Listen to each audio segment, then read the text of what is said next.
France. Hi, everybody. I'm Al Trautwig in Dax, France, which is the finish line for today's Stage 9, where the Tour de France resumes after its rest day yesterday. And yesterday was a big news day in this race. An already strange Tour de France was given a little bit of an ominous note for Floyd Landis, the leader of Phonak, and arguably the most well-rounded, well-placed cyclist in the field so far. It goes back to 2003 when Floyd Landis crashed, and he suffers now from a disease called vascular necrosis. Basically, his right hip is dead. He says he's going to continue to ride through this race and then have mandatory hip replacement surgery after the Tour is over. Yesterday, in nearby Bordeaux, where today's Stage 9 starts, he met with the media and discussed the state of his hip. The only problem with the hip is when it hurts too much that I can't use it anymore. At some point, it'll have to be replaced. Using it doesn't in any way increase the chance that it will be unusable later. It's already ruined. Yesterday, as the majority of the Tour de France riders got a well-deserved rest day, one man, an American favorite to win the race, Floyd Landis, released shocking news that he is currently battling vascular necrosis and that his right hip is effectively dead. Forced to ride in pain and facing serious surgery after the race, it is unclear how this news will affect Landis' chances to continue in his fight for the yellow jersey. More coverage on the story, plus Stage 9 of the Tour de France, right now on OLN.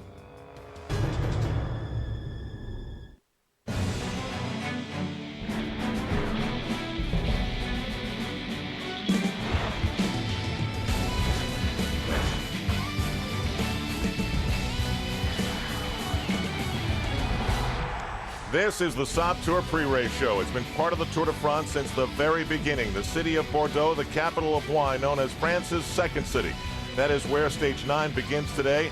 So many miles later, outside of a town called Dax, this is where we'll finish, at a military base with operations still in progress. That's where we are as we welcome you to our mobile studio here on OLN today, Stage 9. Al Trautwig along with Bob Roll, Paul Sherwen, and Phil Liggett. Phil, you've basically gone over every chapter in the history of this race. Has there anything ever been like what Floyd Landis announced yesterday in the middle of the race?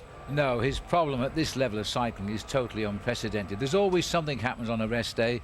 It's usually a drug scandal or something, and there we are driving down to Dax yesterday. We hear the news, we divert into Bordeaux, and this is what we hear. We're all very surprised. Now, Paul, he could have gone another way. He could have just kept it quiet, seen how things shake out, and then after the tour is over, announced it to the world. But here he does it in the middle of the race. What do you think about that? Well, after reflection, I suppose the only reason he's done it for on the rest day like that is to get the story out into the open. You know, stories like this, they tend to leak out slowly, especially during something like the Tour de France, and then the story gets mishmashed and maybe the true story doesn't come out. And at the end of the day, he probably doesn't want somebody to say, if he gets beaten in the Tour de France, that this was an excuse. You know what's amazing, Bob? He's been sitting on this for 2 years. Yeah, it's incredible. And to see him day after day right at the front of the peloton with his teammates, and he looks absolutely fabulous. He's looking good. He does a great time trial, the best of all of the GC contenders. He's right there in second place. And to imagine that this is in the back of his mind throughout that and how catastrophic a crash might be, it's really amazing. And it's an amazing story we'll continue to follow. Not only does he look good, but he sounds good. After meeting with the media yesterday in Bordeaux, he sat down with us and explained the timing of the announcement.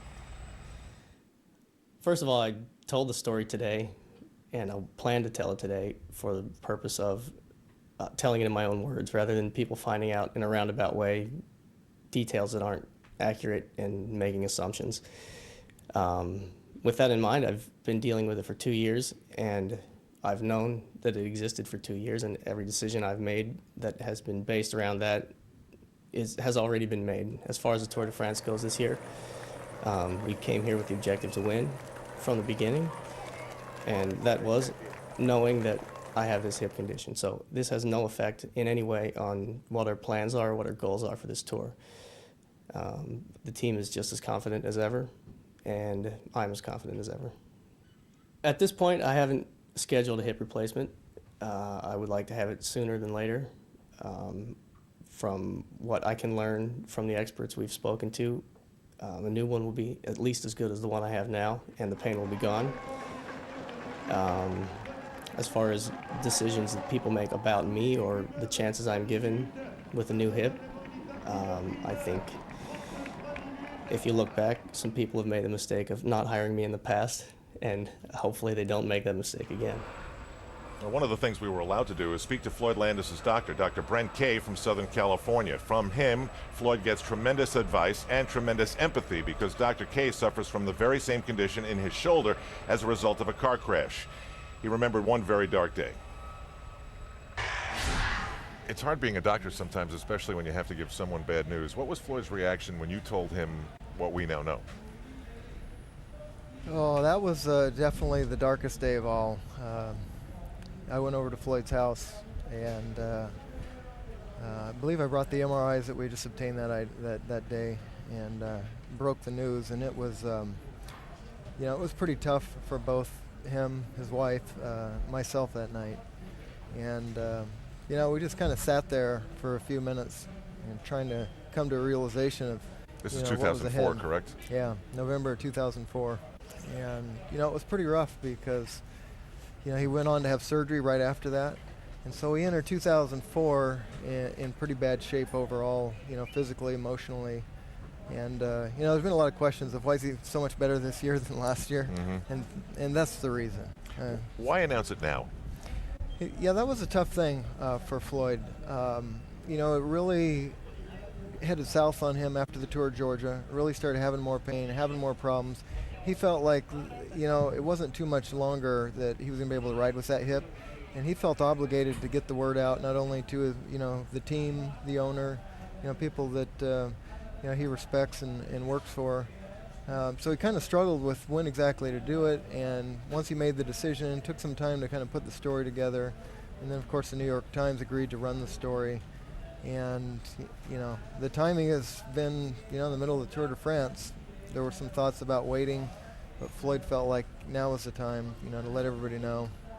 Now, Dr. K went on to explain that no one has had a hip replacement surgery and come back to cycle at this level. So if you're Floyd, it's not that much of a reach to say, hey, this could easily be my last Tour de France, and be inspired by that.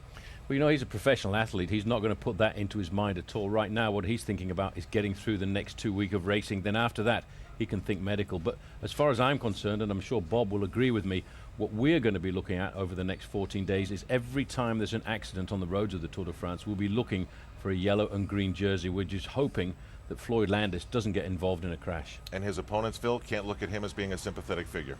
No, they certainly won't. This is the Tour de France. But the reason he's announced it this part into the race, I think he's not afraid of what his opponents think. He's speaking with a man of confidence. He's on good form. He's ridden like this for 2 years. He's enjoying his best ever season. I don't think he's worried at all right now. All right, we turn now to Bob Key's guide to the Tour, and Bob looks back in American history and says, ooh, I don't know, that word Lazarus comes to mind. The Lazarus phenomenon for the American bike race. It seems as if they need the big Tour champions from the United States, a cataclysmic event to plummet into the depths of despair emotionally and physically, and then to rise like a phoenix and win the Tour de France. Greg LeMond, hunting accident, shot, almost dies. Of course, Lance Armstrong's battle with cancer, and now Floyd Landis with some very compelling medical situation to deal with throughout the rest of this Tour de France. So we have a lot to talk about as Stage 9 unfolds today, and we look forward to the 5 mountain stages that begin tomorrow. Let's remind everybody who stands where, and right now, Sergei Gonchar of T-Mobile, the men in pink, really solid as we begin racing again. From Ukraine in the yellow jersey, presented by Michelob Ultra. Floyd Landis, 1 minute back, in great shape, heading into the mountains. So is Michael Rogers and Andreas Kloden, who once finished second in the Tour de France. He is someone else that bears watching, and he will be supported by the men in pink. George Hincapie and the guys from Discovery, they've got time issues. They can't attack too quickly. And then the others on down the list include Levi Leipheimer's disappointment in the individual time trial. As we continue on the Saab Tour pre-race show, we'll make our picks for the Saab yellow jersey and then talk about those big guys, the Pyrenees that are just around the corner, and how the Aussies may factor in. The 2006 Tour de France pre-race on OLN is presented by Saab. Once you've built jets, you don't build just another car. Saab, born from jets.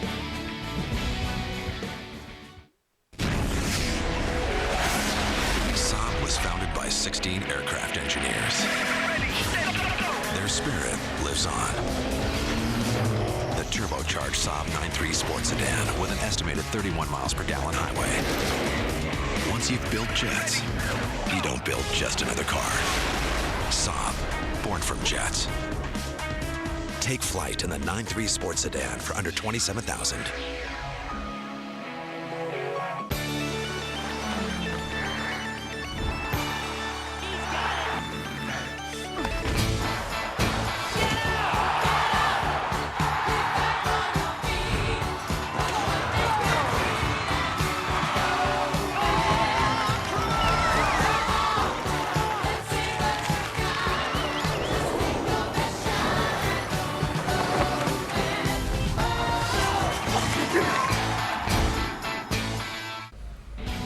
This is the Saab Tour pre-race show, and today we will be passing by some of the most famous grapes and some of the most famous vineyards in all the world, from Bordeaux to Dax. What's it going to be? Is it going to be a breakaway that wins a stage? That's what we had in Stage 8. Or is it going to be the sprinters that we had dominate the first week of the Tour? Counterclockwise we go, 1 day away from the first big major climbs of the 2006 Tour de France. Today, relatively flat. We'll be passing by all those vineyards, leaving Bordeaux behind, heading toward the western border of France, with our destination soon to be inside the borders of Spain. No categorized climbs today, just 3 sprints along the way. Some stage facts: it's 105 miles, which is the length of the Grand Canyon National Park. And this area, Bordeaux, has been part of the Tour since its very beginning in 1903. Al Trautwig along with Bob Roll, Paul Sherwen, and Phil Liggett. How excited do you think the riders are to get into the mountains, or do you think they'll be reluctant to go there? Well, I reckon that we're going to find out exactly how Floyd Landis is going now, but I actually think he's looking forward to the mountains. Sergei Gonchar, you know, has always ridden a good Tour of Italy. He's never ridden a good Tour de France in the mountains. What do you think a flat stage means a day before the mountains? Well, it's a good, after the rest day, to give the riders a chance to regain the momentum, to have the legs move a little bit. It's very hard to go straight into the mountains after a rest day, so luckily they have 1 day to get back into the rhythm of the race. Paul, how about you preview the Pyrenees for us? Well, the Pyrenees, I think everybody's very worried about the Pyrenees, and also the fact that there's so many riders from T-Mobile right at the top end of the overall classifications, but the Pyrenees are scary. The first foray into the high mountains of the 2006 Tour de France comes on stage 10 as the riders head into the Pyrenees, notorious for their jagged peaks as well as their treacherous and sometimes poorly conditioned roads. The first major climb is the Col de Soudet, last visited in 2003 when Tyler Hamilton made a daring escape on his way to a stage 16 victory. This climb is followed by the Col de Marie Blanc, part of Lance Armstrong's epic victory on the way to Hautecam in 2000, before finally finishing in the Valley of Po.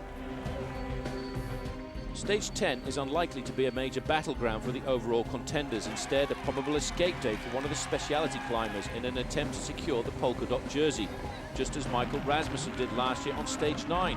Richard Viron did the same thing to win many of his 7 classic victories in the King of the Mountains race. Stage 12 is another story, with 5 incredible mountain climbs as the Tour heads into Spain. This will be an epic day, another journey through the famous Circle of the Dead Men. Over many of the Tour's original mountains, first introduced into the Tour back in 1910. It all starts on the Tourmalet, one of the Tour's most visited mountains. This will be a heck of a way to eat breakfast. This is followed by the Col d'Aspin, the Col de Perraussourde, the Col de Portillon, before finally crossing the border into Spain, and the finish on the Pla de Beret. The Pla de Beret is a new climb for the Tour, but it will be familiar to some riders in the peloton as it was recently included in the Tour of Spain.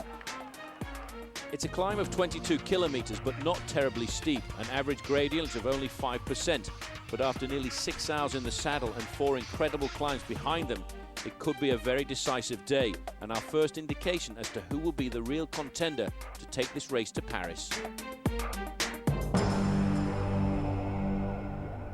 Well, if this is going to become a classic Tour de France, it's going to happen soon. In terms of the collection of the peaks, even a casual cycling fan has heard of these places. Is it one of the better collections you remember in memory or not? It's not the hardest day in the Pyrenees tomorrow, certainly. I think the big race day will come the next day, as Paul has said, on the Col de Tourmalet. I think you're right. Tomorrow, I think we'll see an adventurer go out tomorrow and try to just win the day. Now, when watching this race, do you think that we're expecting Discovery, for example, to try and get back into things as early as tomorrow or not? Well, I think everybody will just have a try on the mountains. I don't think Discovery have got the firepower that they had with a man by the name of Lance Armstrong to try and put the hammer down. And I think the most difficult day is the second day in the mountains. But, you know, as a non-climber, Bob and I will both know that it doesn't matter. As soon as it goes uphill, it's always going to be hard. Do you think Discovery goes or not? I think tomorrow they don't go. There's 40 kilometers from the top of the Marie Blanc to the finish line in Po. Plenty of time for a rider like Sergei Gonchar, who's a decent climber, to get back into the front group. I don't think we'll see the yellow jersey change hands until the next day in the Pyrenees. That is an absolute monstrosity. That's the time when you want to attack. All right, it's time to check the standings for the Saab yellow jersey. Saab born from Jets, and so far, I don't know. I can't explain it. Just lucky, I guess. Undefeated. Yep, Saab taking us through the standings. in yellow since the beginning with 13. Bob Roll is charging. Phil Liggett is 2 with 9. Paul Sherwen in a bit of a lull, but he's always been great in the Pyrenees. I've got the Maillot Jaune of OLN one more time. Now, Phil, the honor is yours today, is it not? It is. Aren't I lucky, because today is the really flat stage. There's a little wind blowing now. It's been getting up while we've been doing the program too, and I reckon that Robbie McEwen is going to be fantastic today. He's looking for his 4th win. I've never seen him sprint so well as he sprinted in this opening week of the Tour de France. His confidence is sky high. Who's ever heard of Tom Bonin? Well, I think Bob Roll has, Bob. I have definitely heard of Tom Bonin, especially when the crosswinds start to blow. 170 kilometers, just like a Kermesse that they do up in Belgium on a regular basis. He has not had a single stage win in this year's Tour. 4 days in yellow, but that's not quite enough to satiate the appetite of Boom Boom. The tornado Tom Bonin is going to come out and do a great stage today and hopefully get me some points. I'm hoping for a guy who's been on the fringe of just about every sprint. His Lampre teammates have had every intention to create something for him, and then he's got to create something for himself in the end. I think his time is now. Daniele Benatti of Lampre and Italy, the 25-year-old, is young and strong and good for a day like this. That leaves you. Well, I'm trying to lull you guys into a false sense of security, so I've lost a few points in the first week, but I'm going to start coming back once we get into the mountains. Today, picking last, I'm going to go for Big Tor Hushoff. This man has already won a stage in the Tour de France. He's led the sprint competition, but right now I think Big Tor, before we get into the big mountain passes, is the man that's going to get me right back into the game. Go Tor! Oh, they laughed at me day one when I picked him, but I've been riding him to yellow. Now here's the green jersey up for grabs today, perhaps with 3 sprint bonuses out there on the streets. Robbie McEwen leading Tom Bonin. It's very, very close, and Tor Hushoff, who was relegated earlier in the Tour, is still trying to come all the way back. That's the green jersey. We'll be talking about that, and yellow, of course. This is stage 9 of the 2006 Tour de France. Do the sprinters have their say again, or does the breakaway work? We'll find out.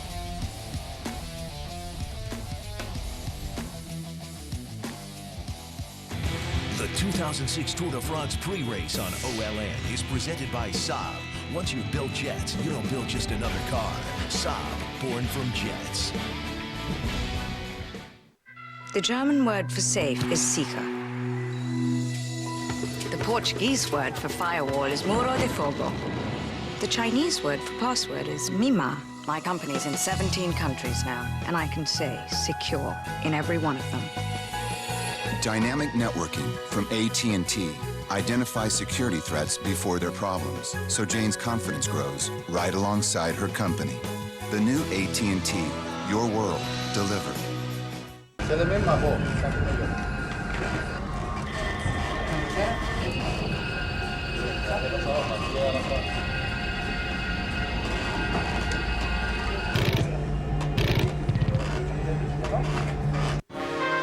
Subway Dinner Theater presents The Dad Who Tried to Make Dinner.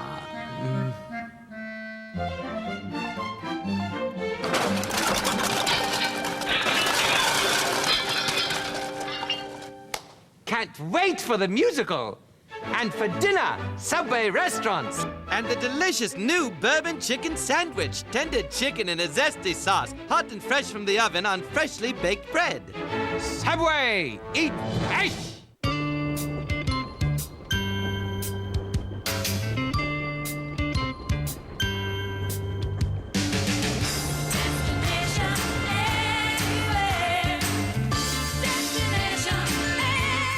So, boss, what keeps you up at night? Maybe you've been tasked with coming up with the next best thing since sliced bread. But look at the guy who invented sliced bread. He didn't invent bread. He didn't invent slicing. He just applied new technology to an age-old problem. Now, who's going to help you do that? Bicycle Village, the ultimate bike shop. Bicycle Village has Colorado's largest selection of bikes, from tandems to trikes to top-end bikes. All the best brands and the largest selection. Over 1,000 bikes set up and ready to ride from the brands you want, like Trek, Specialized, Raleigh, Lightspeed, and more. Only Bicycle Village offers same-day bike service to get you back on your bike quicker. Plus lifetime tunes and an unbeatable performance guarantee on every bike we sell. And we always guarantee the lowest prices. Bicycle Village, the ultimate bike shop. Get out of credit card debt now with Safeguard Credit Counseling Services. Safeguard is a nonprofit debt management company dedicated towards helping you get out from under your mounting credit card debt while still meeting your monthly financial obligations. Regardless of your credit history, Safeguard negotiates with your creditors and lowers your interest rate down to 0 to 10%. We consolidate all of your credit card payments into one low monthly payment, and you can save thousands of dollars. Pay off that debt in a fraction of the time. Call now for a free no-obligation analysis.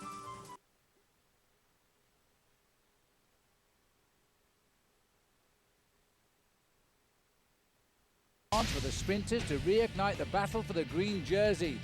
It's the final hope for the sprinters before the roads turn up and the mountains begin the desecration of the peloton. The 11-time Tour Stage winner Robbie McEwen has been a green machine this year. He's been dominant across the line. Does anyone have the steam to propel themselves ahead of the Australian rocket? It's fast and flat on the roads to Dax, and that will be Stage 9 next on OLN.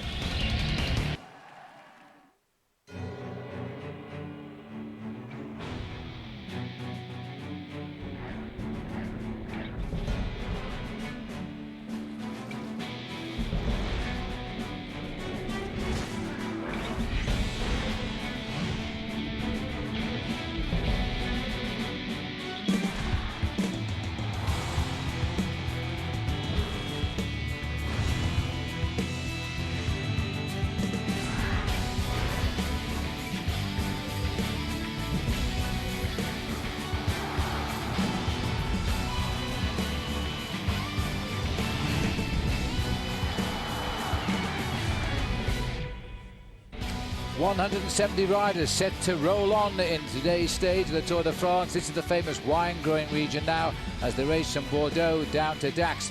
We'll course the path of the Atlantic Ocean. The sun should be out. This is one of the most famous areas in this part of the world. Well, it's not just the grapes that grow big here, it's also the people by the look of it. Welcome into our commentary box, everybody. I'm Phil Liggett. Welcome to live coverage on OLN with Paul Sherwen, of course.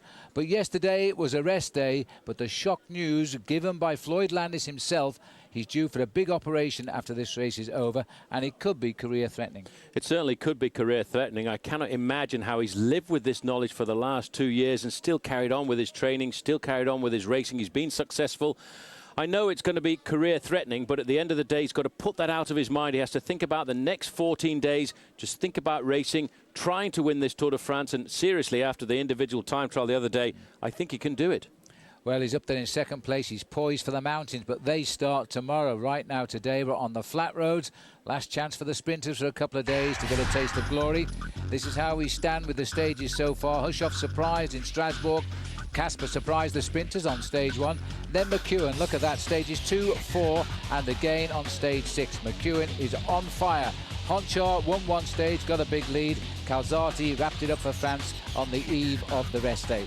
No Tom Boner, Paul. One big sprinter missing from all of this, but he is consistently up there, so he's second place to the man who leads the green jersey competition, Robbie McEwen. Well, there's McEwen. Let's have a look at the overall race for that green jersey. McEwen pulled away. He's got 17 points advantage over Tom Bonen, who does need that stage win now. Oscar Freire is third, Bernardi fourth. Tor Hushoff, who won this competition a year ago, is down in fifth. Well, out on the course, this is where you get points for that competition. 3 intermediate sprint points. Le Bar, Parentis en Born, and Saint-Giron with 42 kilometres to go. First down to third, 6, 4 and 2 points. The big points, again, always stacked up on the finish line. First place will earn you 35 points, 22 points for fifth. Then from 6th down to 25th, 20 down to a single point. The sprinters know how important today is because for the next couple of days, they're going to have to take a back seat. Thank you, Paul. Well, less than 4 hours in the saddle today for the boys as they head towards the mountains. Roll out 169 kilometres as they leave Bordeaux, 170 riders. And Jérôme Pinault won't be called in action in that polka dot leaders jersey in the mountains today. There are none. The battle for the green held here by Robbie McEwen on the left. That'll be a big one. Well, out on the road, a breakaway getting away after only 8 kilometres. Christian Nice causing the breakaway. Ogier and Benetton catching up. So we've got 3 riders clear at the moment as they now start to hopefully build a big lead. Well, Stéphane Ogier, the regional of the stage, because he comes from the town of Pau where the race will finish tomorrow. The first sprint point of the day, it was a serious acceleration for Walter Benetton there, trying to get himself some maximum points. So he crosses the line there to take 6 points, 4 going to Stéphane Ogier and 2 points going to Nice. So there you are, you're right up to date now. The riders just on 110 kilometres from the finish today, a late start because of the shorter stage. There's a situation in the green jersey competition. McEwen hoping to build on that 17-point lead over Bonen today. Bonen might have other thoughts on that. It's actually quite a tricky old finish when they come through Daxport if it all comes back together. It's a shame because the start of the race is absolutely magnificent, going through some of the best parts of France. It's very flat on the course, and in fact the riders in the first part of the day went past one of my very favourite chateaux, the Chateau Margaux. Well, these 3 riders, you can see the lead now, 7 minutes 53 seconds up inside 110 kilometres to go. Now there's not a ripple on the road today. This is just flat out high-speed racing under very hot and humid conditions. 81 degrees, reflected temperature off the road up to 111 degrees, Paul. But there's no real sun out there. There's plenty of ultraviolet rays, but no real sun. Just hot and very hot, and that's the order of the day here as we come down to this region of France called Les Landes. And I don't think in any other stage of the Tour de France you can get a stage quite as flat as one that comes through this part of the world. But for the riders, fortunately, it's very forested the majority of the route this afternoon, so they won't get battered by the winds which normally come in off the Atlantic Ocean. Well, the Cofidis rider here, Ogier, and he's one of the most experienced boys. And Benetton here on his 7th tour. We've seen a lot of him over the first week. He's been on at least 2 of these sorties. None has rewarded him with a great victory. He tried it into Lorient, but he got swept up in sight of the finish. And now he's at it again, a long way from Lorient now. The long drive yesterday of just on 500 miles for the riders to restart the tour. And this is the man who started, Christian Nice. He got away. He's had a first win this year too, by the way. He's a 3rd-year professional, as he now gets to ride his first Tour de France. 176 men started this Tour de France after the debacle of the drugs controversy, and there's only 6 gone out of the Tour, and in fact 5 of those through injury. Otherwise we'd be taking most of the riders down to the Pyrenees. There's the field, and only moments ago the field were dropping right out of this, so the team of Lampre have got themselves on the front, thinking no doubt of Daniela Benati to try and get him up there and have a taste of Robbie McEwen's green jersey perhaps. He's riding well. McEwen might have thoughts on that as we now warm up to another day in the saddle of the Tour de France. See you in just a moment. The 2006 Tour de France on OLN is brought to you by Saab. Once you build jets, you don't build just another car. Saab, born from jets. And by LLB, official outfitter of OLN.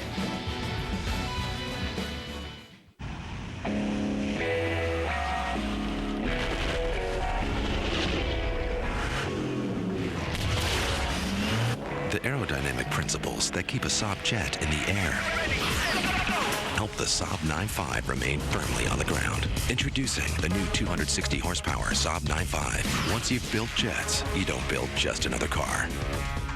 Take flight in the newly redesigned 9.5 sedan for under $35,000.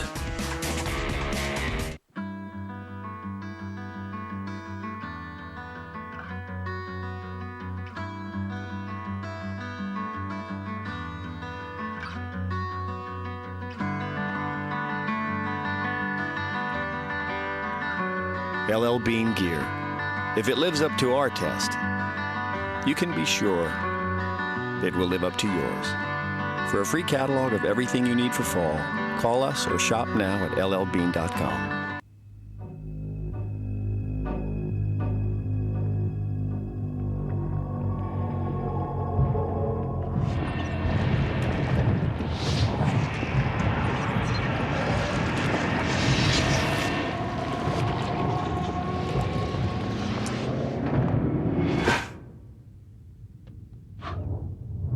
The Lenovo ThinkPad tablet, powered by Windows XP Tablet PC Edition. Who is Floyd Landis? He helped Lance get wins 5 and 6, and now he wants to keep the yellow jersey in America. The cyclism, the men who would be king. Tour de France continues tomorrow, live at 7:30 a.m. Eastern, only on OLN. OLNTV.com is on tour and right in the middle of the Tour de France. Get instant and exclusive access to clips, photos, bios, and race routes, along with stage summaries and forecasts from our team of experts. OLNTV.com, your link to the Tour de France. Yeah, no, I gotta go. Yeah, I'm getting on. I totally spaced on that one.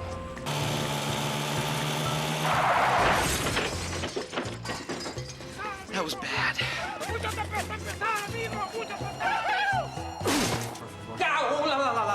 Let's just use your Capital One no hassle card. Protect yourself with Capital One's low rates and great rewards. I am so good. What's in your wallet? Right, but a talking gecko. Why? I'll tell you why. Because people trust advertising icons. Some bloke tells you to go to geico.com and you're like, really? And just who might you be? But a gecko, he can be trusted. I ask if you want to save hundreds on car insurance, and you're like, yes, thank you. Mind babysitting my kids?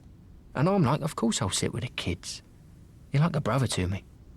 Geico. 15 minutes could save you 15% or more on car insurance.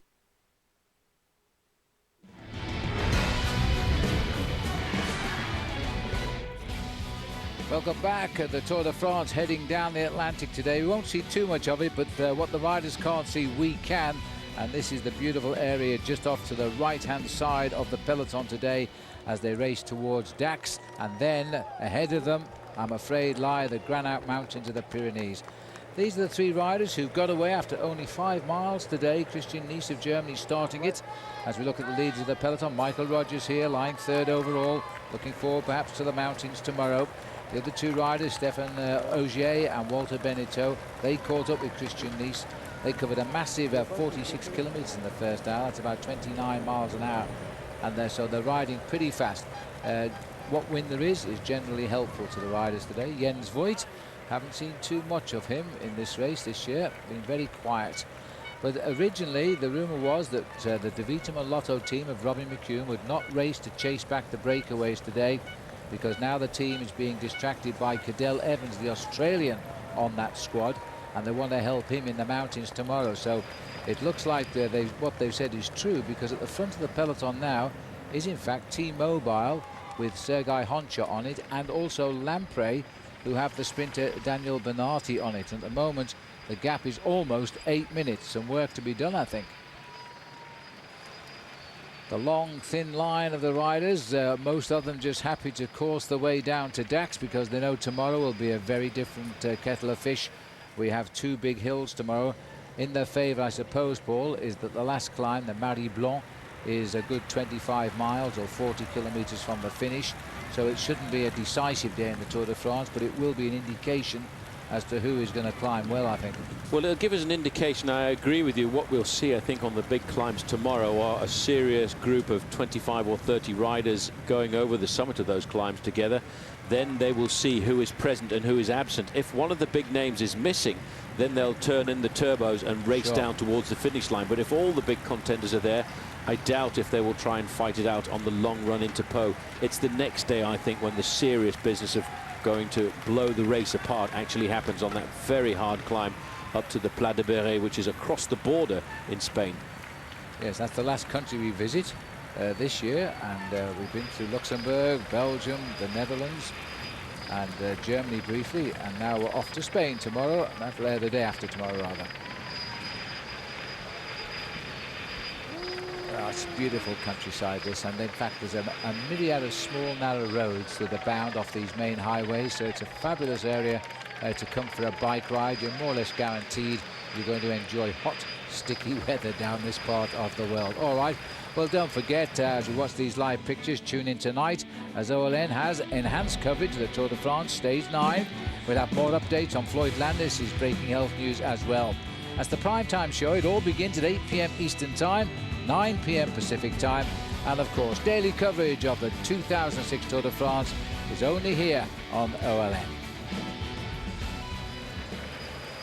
Variety of different jerseys beginning to appear now. The pink jerseys there of T-Mobile, they've only got 7 riders in the race, remember, because 2 of their riders were taken out of the team because of that situation in Spain with Operation Puerto, the drug scandal breaking there.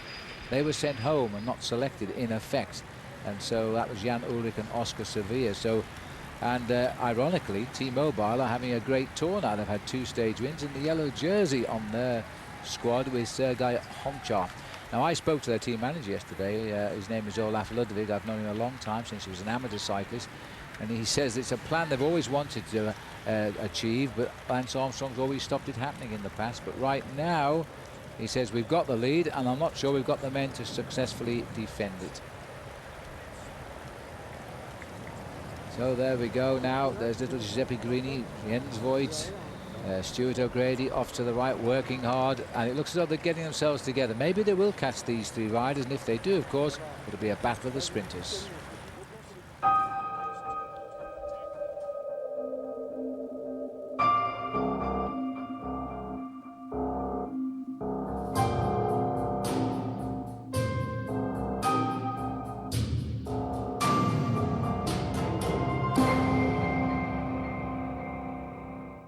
OLN serves up the return of Pete Sampras in the network premiere of World Team Tennis, a unique and exciting format featuring the best players in the world, head-to-head, team-to-team, and leading up to exclusive coverage of the championship match in August. It's World Team Tennis on OLN.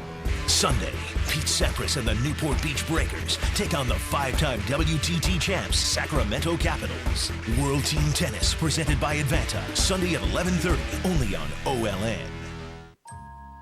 I don't usually get excited about things like shaving cream, but Edge Active Care shaving cream is pretty cool. I mean, it's got vitamins and antioxidants, and since I started using Edge Active Care, I've really noticed a difference in the look and feel of my skin. I don't usually notice that kind of thing, but I gotta say, good stuff. If your day's like most people's, it's not easy to get all the fruit and vegetable servings the USDA recommends, unless you bring the produce section with you.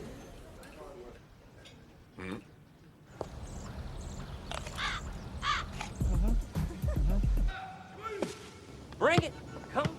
Or just start your day with a glass of Florida orange juice. 1 8-ounce glass counts as almost 25% of your daily recommended fruit and vegetable servings. Florida orange juice. Healthy, pure, and simple.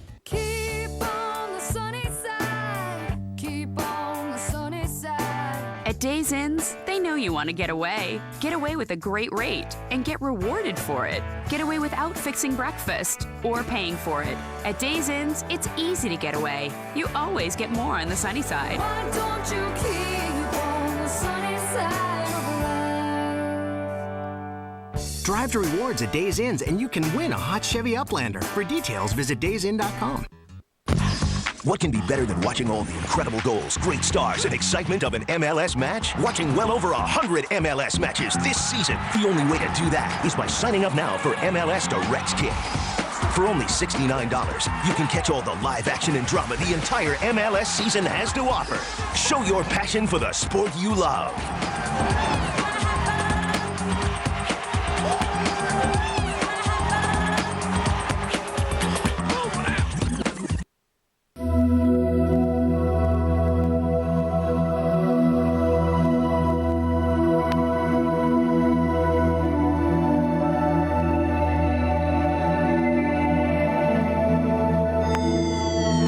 MLB Extra Innings package, no matter where your team is, every game's a home game. You can watch your team's games or scout the competition. Tune in to the free preview of MLB Extra Innings July 13th through the 17th.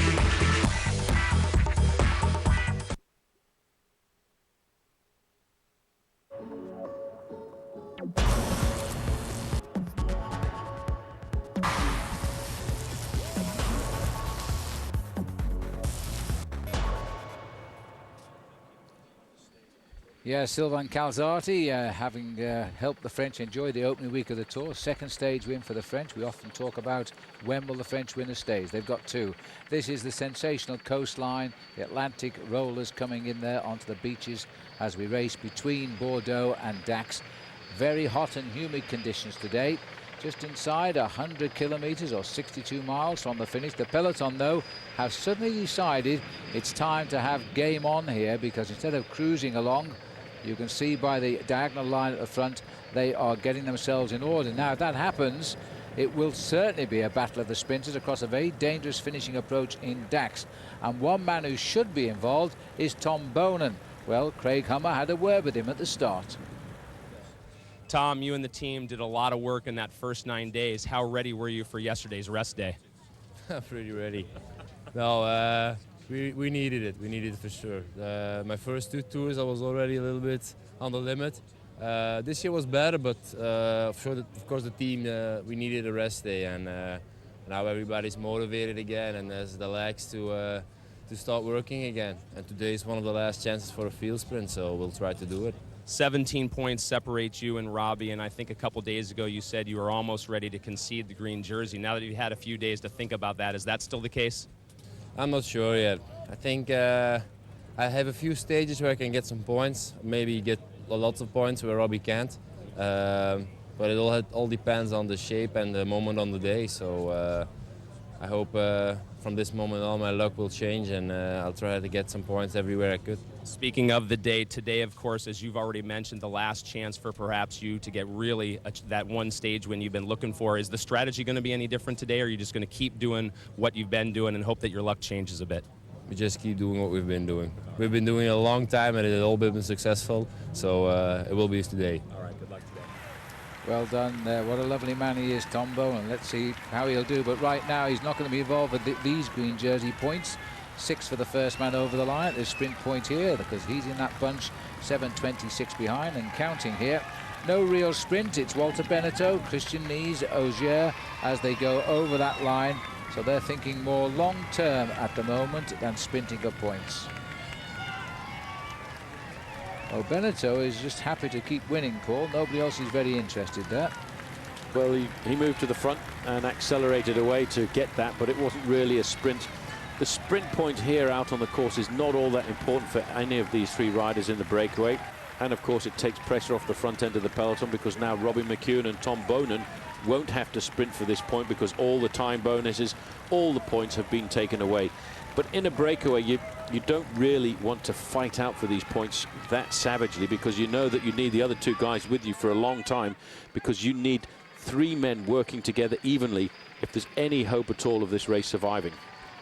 Well, there's a sign that he's not going to survive, and I thought they were going to run away with the whole thing. Thought we were going to see a big breakaway getting 15 minutes ahead of the field, but there's been a change of attitude back in the field, and they've started to chase, which once they've assessed each team's tactics, then they've moved accordingly. There's the peloton, you see, they're outside the 1 kilometre to go there of the sprint, so they're not that far behind right now as they start to close the gap. And it's a long line at the front too. And the guy who, just looking at the prizes there, Paul, it's for each sprint the rider wins €800, so that's €1,600, just around $2,000 or about £1,200. That looks like a man we used to commentate a lot about during the Tour de France, and whenever he comes he's always magnificent. Super Mario Cipollini. Yeah, well, he'll be happy on the race. He's waving the Italian flag, of course. Is he waving it to flaunt it in the face of the French soccer team? I would say after what happened the other day, yeah, that Italy now the world champions, and France's top player Zidane sent off near the end. So advantage Italy just. Only just. A sad way to go out of a tournament, though, I do believe, going out in a penalty shootout like that, and the French quite devastated. Even so, Zidane was welcomed at the Élysée Palace yesterday by Jacques Chirac for lunch, and then the crowd, I think, pretty much forgave him for what happened. And I think we'll find out. There's an investigation into that incident, in fact, because they believe it was derived from a racist remark made against Zidane. Ah, well, there's always 2 sides to the tale, as we journalists know. 7:18 is the gap. 3 riders out in front, which includes 2 Frenchmen today and a German in his first Tour de France. And in fact, the German Christian Nies, the best placed, 5 minutes and 19 seconds off the race lead. So, with a 7:16 advantage at the moment, he is what we call the yellow jersey virtuel in the race. And maybe a little bit nervous here, though, Phil, because Christian Nies has done the majority of the pacemaking in this breakaway. And this is a little percentage coming up on the computer. 43% of the work so far in this breakaway has done by Nies, whereas the 2 Frenchmen, Benetton and Auger, are roughly working on 30% each. And that goes down to first time in the Tour de France nervousness, excitement of being in the breakaway at the front of the race. I should know all about that because I've been there, I did it. I made a pretty silly mistake my first year in the Tour de France. You must tell me about that. This is Nice. Christian Nice had a small win at the start of the year. He's only had 2 wins so far. He's won the round of Cologne is what he won right out in April this year, and before that he's just won 1 small race in when he rode for Team Wiesenhof last year in a place called Mettmann, which is in Germany. All right, well, let's carry on now as we continue our tale of the Saab Watch and Win sweepstakes. Don't forget, log on to olntv.com/fly to the finish and take a chance to win a Saab 97 Extra Cervelo bike. This is the watchword today, Gerolsteiner, everybody. Make a note of that. So these are the 3 men. Well, it looks as though Auger having to stretch his back a little bit there today now. Knows all about the Tour de France. He's riding his 4th. Little Walter Beneteau there is riding his 7th and doing a lot of work today to try and stay away and win the day as we race to Dax. Famous town on Tour routing. We'll see in a moment. She's the pride of Paris, but she was supposed to be torn down until she became a radio tower, then a TV antenna. And now, millions of folks climb to the top and pay for the privilege. Wouldn't you like to find new ways to make money with what you've already got?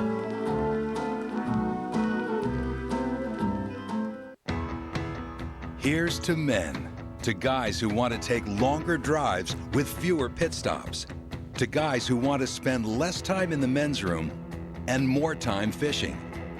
And here's to Flomax. It's approved to treat male urinary symptoms due to BPH, also called an enlarged prostate. In 1 week, Flomax may help symptoms like going often, going urgently, weak stream, frequently waking up at night to go.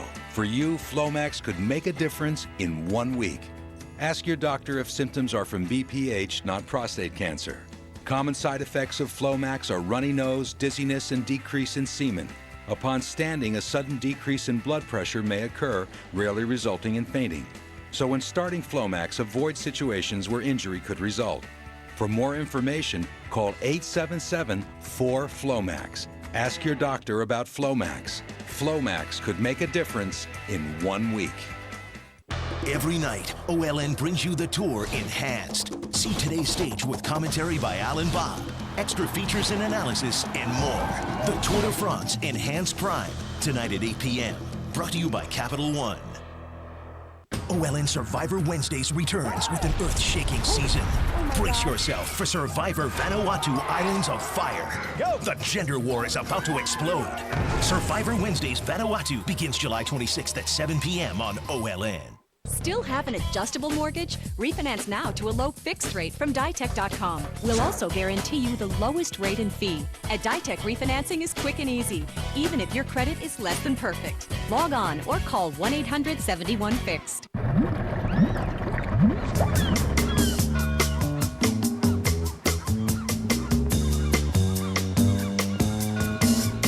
So what do you need? I just bought a boat. I have no idea. Hang on. New boat owners program. Free stuff? Yep. Discounts, huh? You bet. Advice, too? Yeah, you'll need it. West Marine. We've got everything a boater needs. That's a lot of stuff. Bam here, gonna show you how Right Guard Extreme Power Stripe works. This team represents odor, and this team represents the power stripe. Only Right Guard Extreme has the power strength. It drops odor like a bad habit. Get Extreme! Get Right Guard!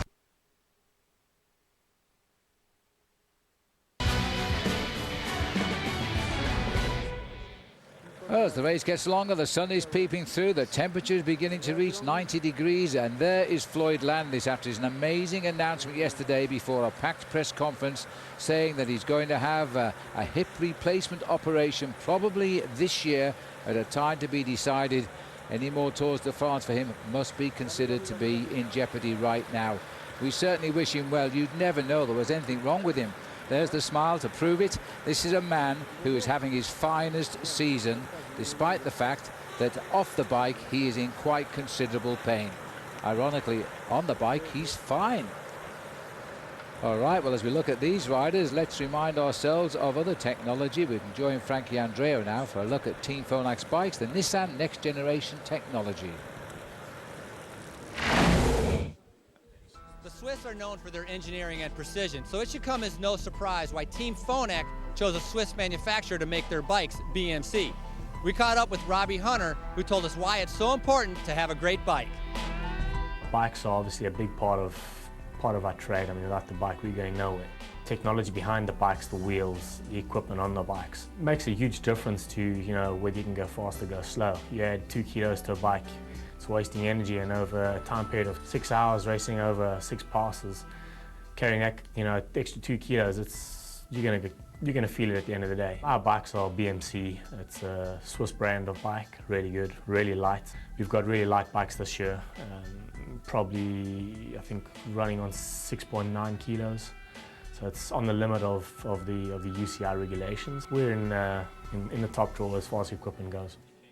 Well, there we are, Nissan Next Generation Technology. Robbie Hunter, by the way, the only South African rider in the race. That's the bike he rides, along with the team, the Phonak team bike, the BMC frame, the group set is Campagnola from Italy, and the wheels are DT Swiss Zip frame. What a great bike that is, and obviously Floyd Landis enjoys riding it. He's flying second in the Tour de France right now.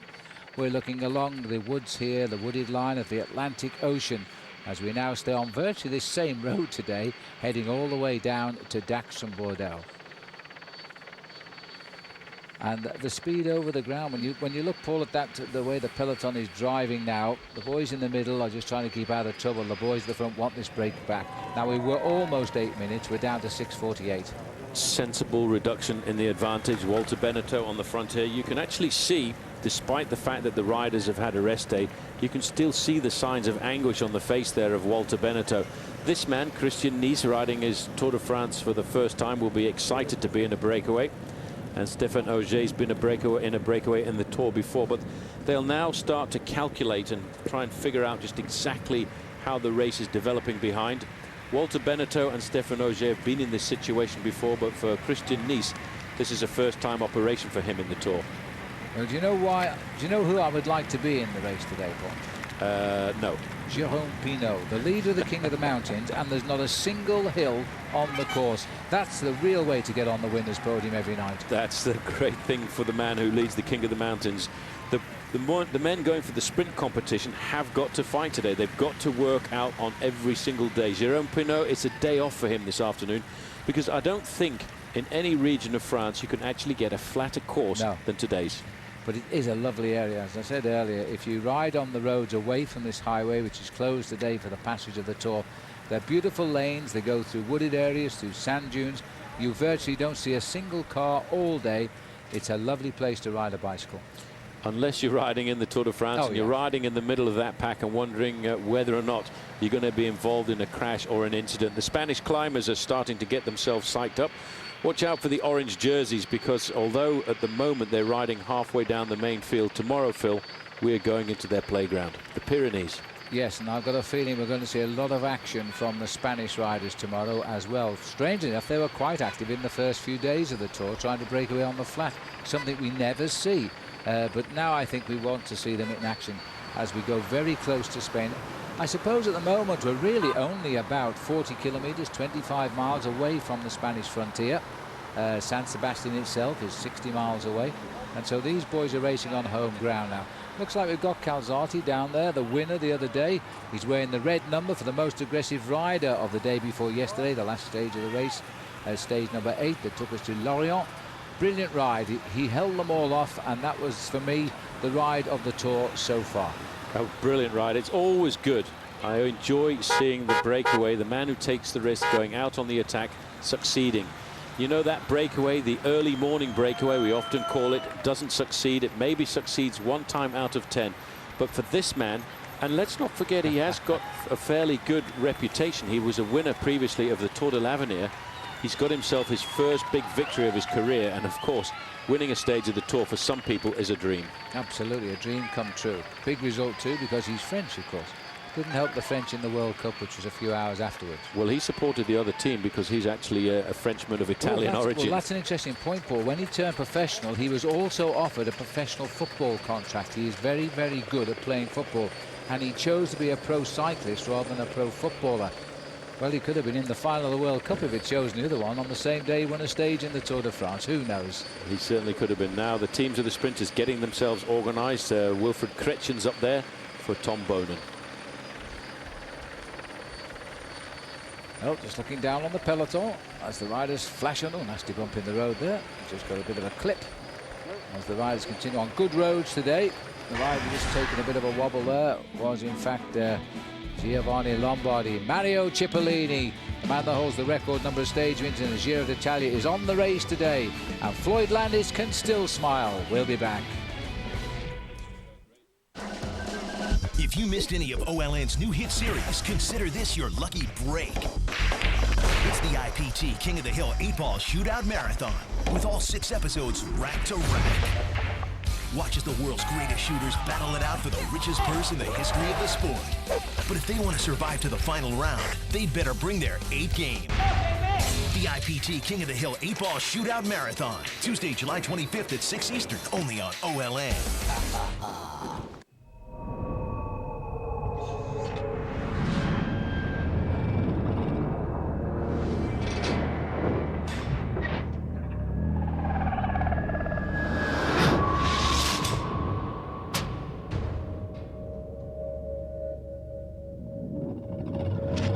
Magnesium alloy roll cage.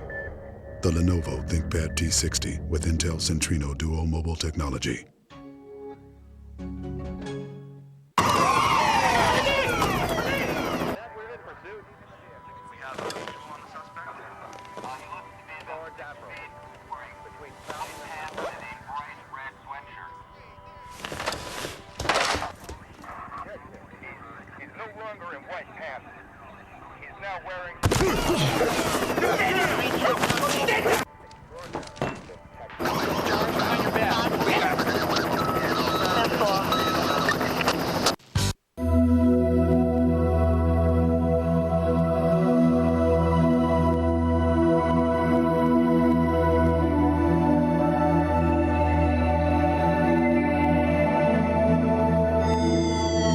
MLB Extra Innings Package. No matter where your team is, every game's a home game. You can watch your team's games or scout the competition. MLB Extra Innings. Baseball shouldn't be a long-distance relationship. Call 1-888-COMCAST today.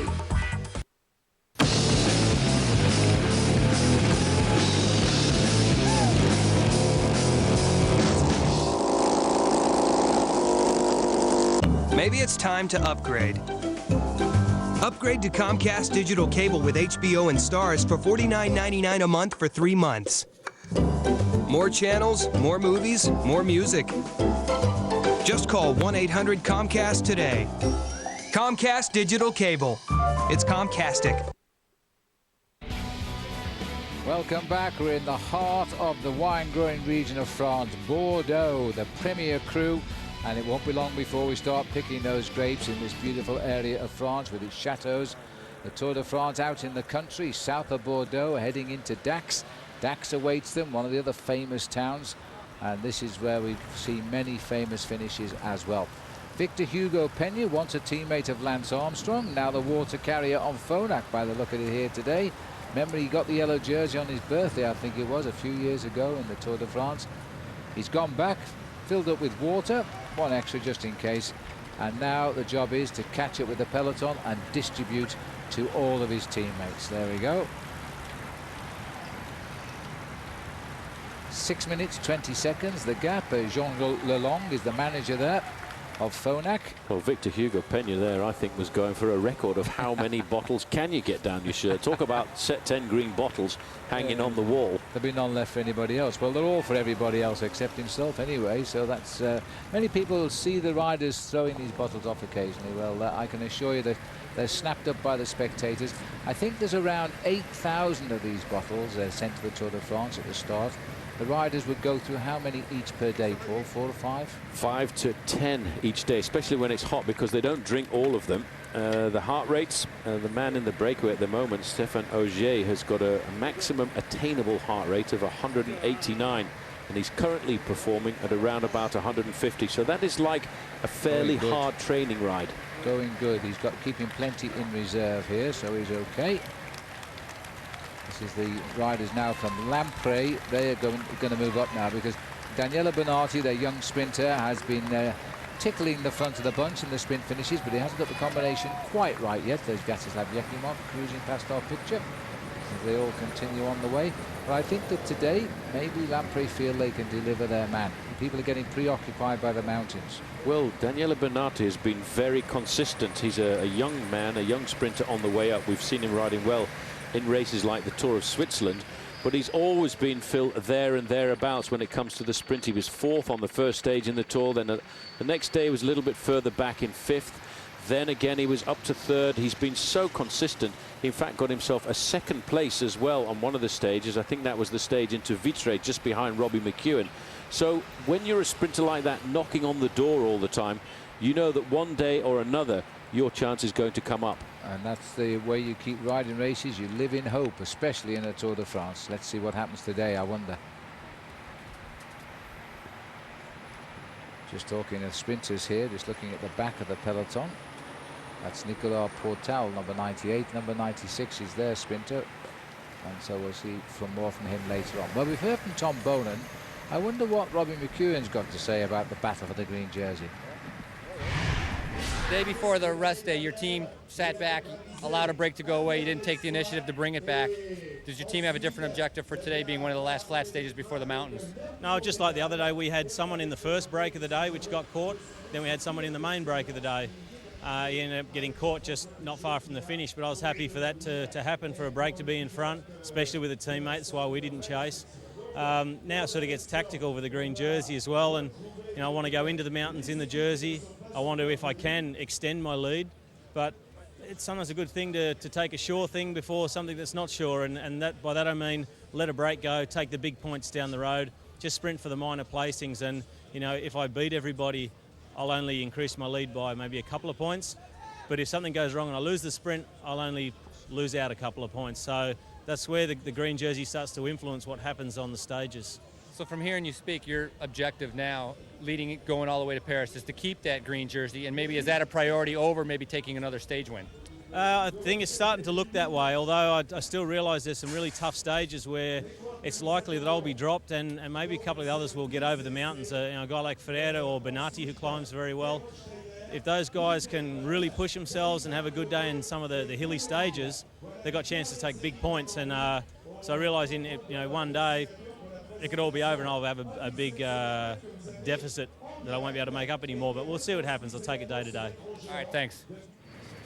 Yes, it's all you can do really, Robbie, but isn't he a clever bike rider? He works it all out at night, decides, he knows the strengths of the other riders. He is worried about Ferreira because Ferreira can get points in mountain stages, and the same for Bonatti.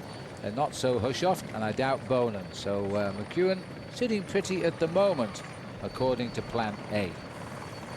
Looking at the peloton now, 6:07 is the gap. 81, just on 50 miles left to ride to the finish.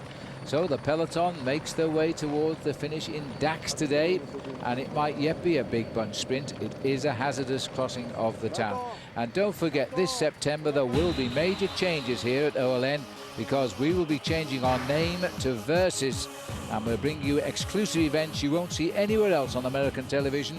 Apart from the Tour de France, you'll see the America's Cup, you'll see coverage of the Davis Cup, boxing, the PBR, and of course it's the only place to find weekly coverage of the NHL. It's the network for athletes, for sportsmen, and for you, the fans, and for anybody else who's up for the challenge. This September, OLN becomes Versus. And the peloton versus the three riders out front right now, and those three riders are slowly coming in. But I think that now, I must confess, half an hour ago, I thought they might run for the day, but I think I'll have to change my mind on that, because these boys on the pink and blue are out to catch those three riders and hope that the sun will shine on Daniela Bonatti by the finish. We're charging down the Atlantic today. We're heading for Dax. By tonight, we'll be able to look at the Pyrenees. We'll be back. Every night, OLN brings you the Tour Enhanced. See today's stage with commentary by Al and Bob, extra features and analysis, and more. The Tour de France Enhanced Prime, tonight at 8 p.m. Brought to you by Capital One. OLNTV.com is on tour and right in the middle of the Tour de France. Get instant and exclusive access to clips, photos, bios, and race routes, along with stage summaries and forecasts from our team of experts. OLNTV.com, your link to the Tour de France.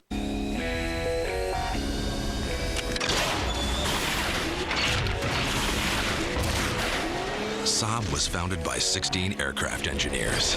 Their spirit lives on. Introducing the all-new Saab 97X. Once you've built jets, you don't build just another SUV. Saab, born from jets. Take flight in the 97X SUV for under $39,500. Our workday never ends.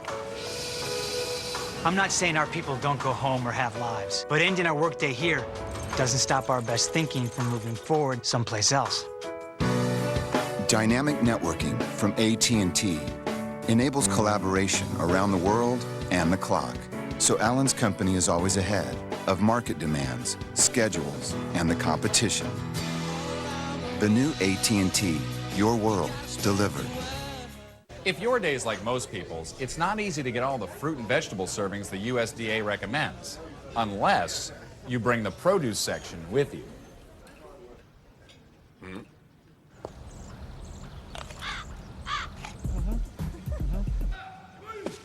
Bring it.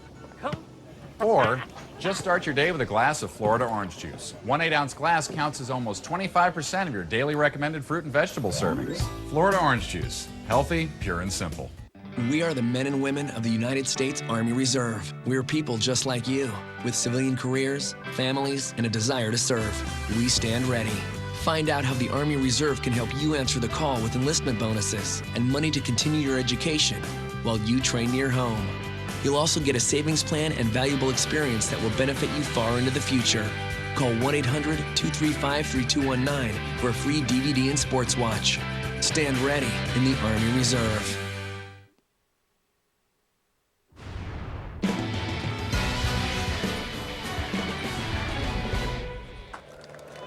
Welcome back. The peloton are driving on 170 kilometers, riding today the flattest stage of the Tour de France. That's not including the prologue time trial, of course, up in Strasbourg on the eve of the Tour starting proper. This is the main field here, and sat just at the back, the man in the breakaway the day we went to the rest day at Lorient, number 62 there, Mario Ertz. He got caught approaching the finish, sadly, on a day that was won by Sylvain Calzati. Still the same three riders out front. They've now ducked inside that 6 minutes. Christian Nice, Walter Beneteau, Stefan Ogier. The men who are trying to make it today, they've been in the saddle for 2 hours, but they've certainly been stacking up the kilometres. The best part of 85 kilometres covered in the 2 hours of racing today, leaving just in miles, 48 miles to go.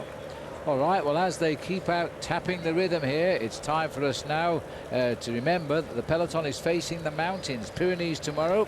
We can now do our latest Lance on feature. This is Lance on the flats to the mountains.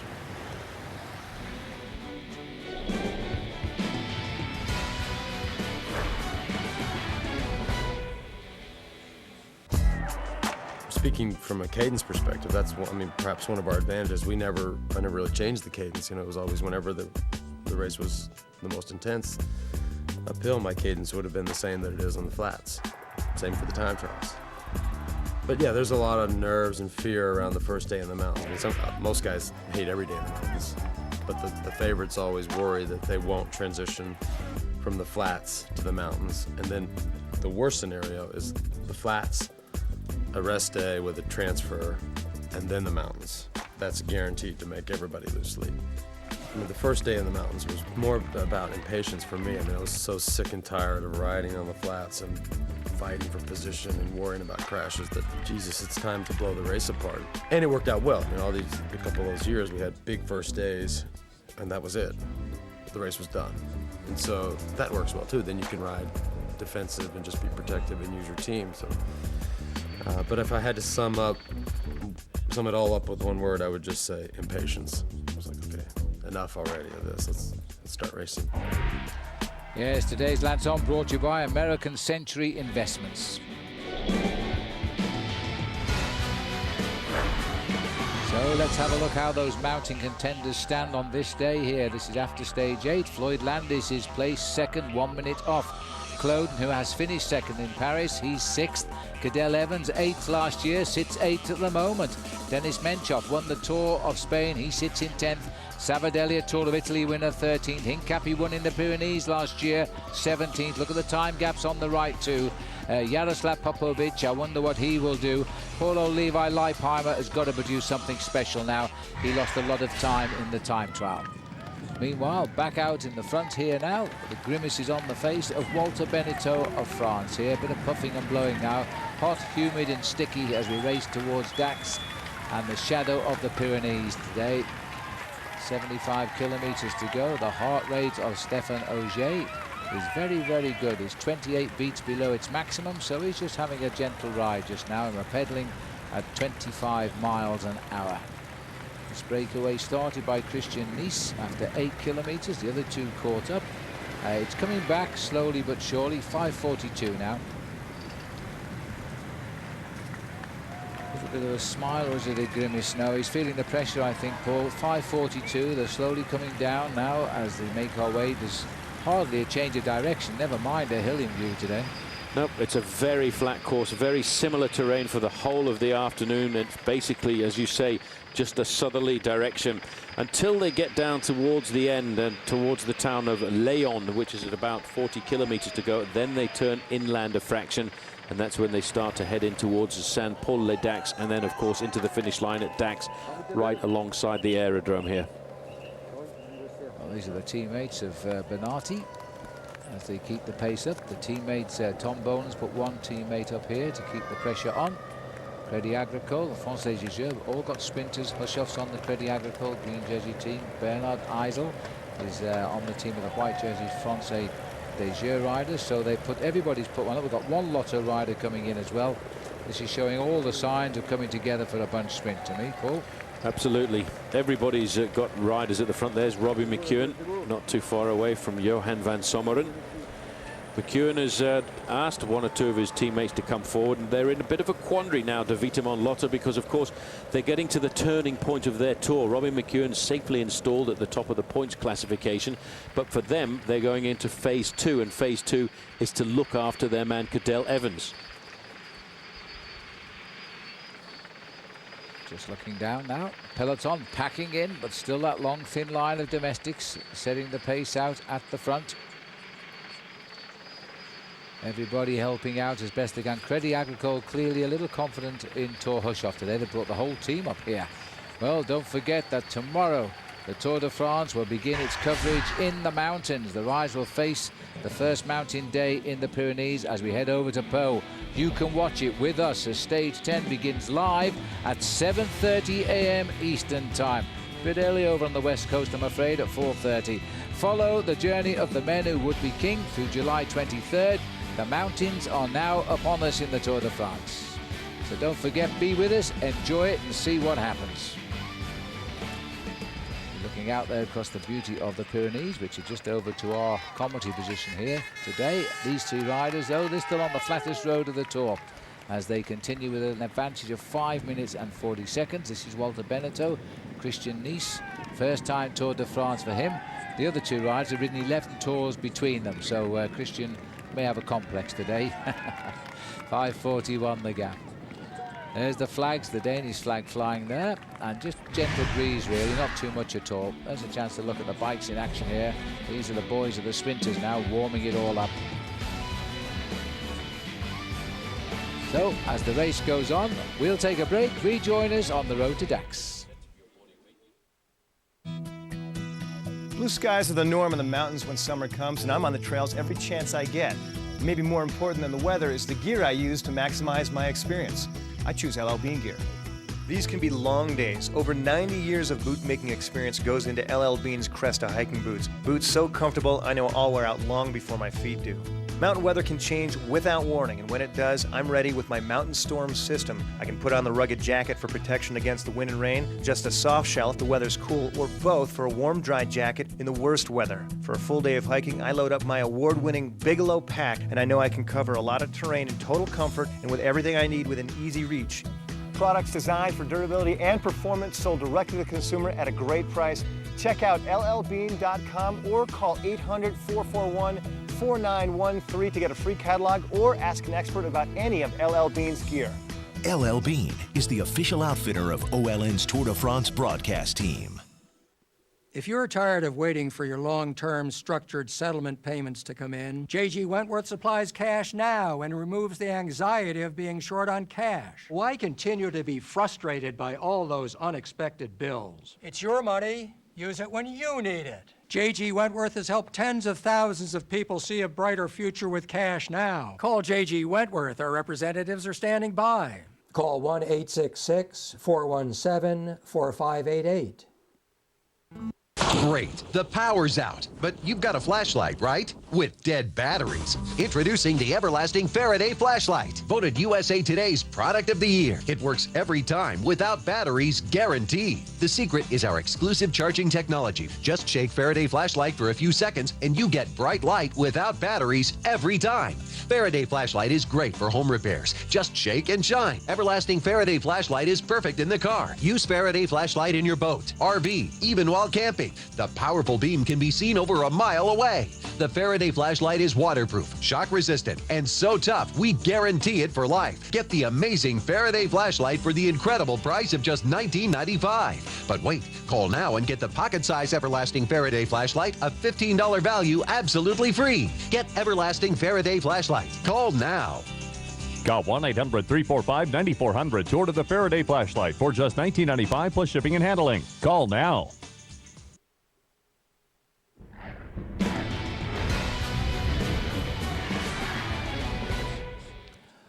Welcome back to the Tour de France today, heading between Bordeaux, onward to Dax, then the Pyrenees tomorrow. The boys of Tom Bone have come to the front to give a hand now. It looks as though most of the teams who've got sprinters have put one rider into the workman-like group here, except Crédit Agricole, who seems to put the whole team up here to try and bring it back together for Tor Hushoff.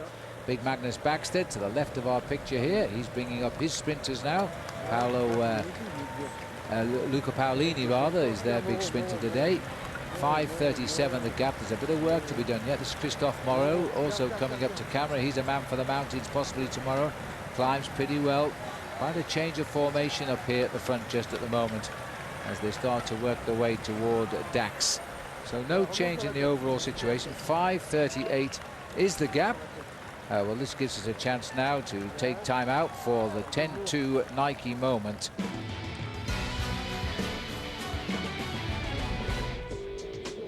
And when the race was on 2 days ago, it was an attack by Sylvain Calzati. He shot away. He still had about 25, 26 kilometers to ride.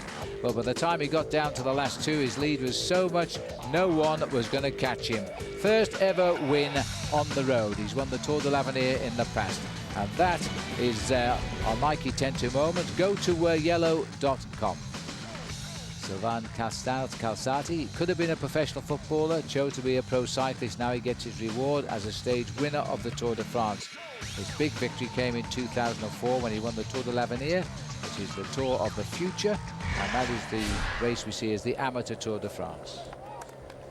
Feeding time now for the riders as they continue towards Dax. 5:32, the latest gap.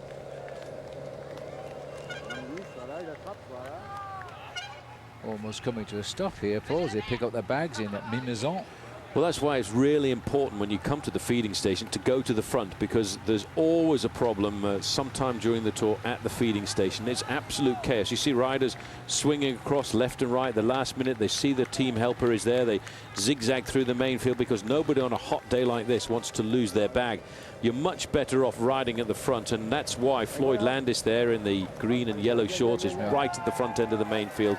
He doesn't want to get involved in any accidents. And I was just thinking the other day of the 7 years that Lance Armstrong rode in the Tour de France. People would say he never had any bad luck, but he provoked not have any bad luck by constantly riding at the front end of the peloton, as Floyd Landis is doing now.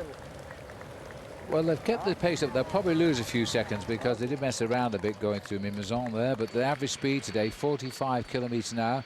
That's the slowest speed that the riders were expected, which I'm surprised at. I thought it would have been slower than that. But they were scheduling a high speed of 49 kilometres an hour, which means that they'll arrive just about on schedule at Dax today. The Abbé de Mimizan, which is where we just passed by. Tell us all about that one. Well, it's actually quite interesting because in the Middle Ages here in Mimizan, they built themselves as a sauveté, a sacred retreat, which they could use for the churchgoers to go and protect themselves, especially when the area came under assault from, for example, from the Moors who moved up from the southern Iberic Peninsula. And so that's why it was a very important place in this part of the world. And there are actually only 5 of these sauvetés left, and they're all classified as historic monuments in France.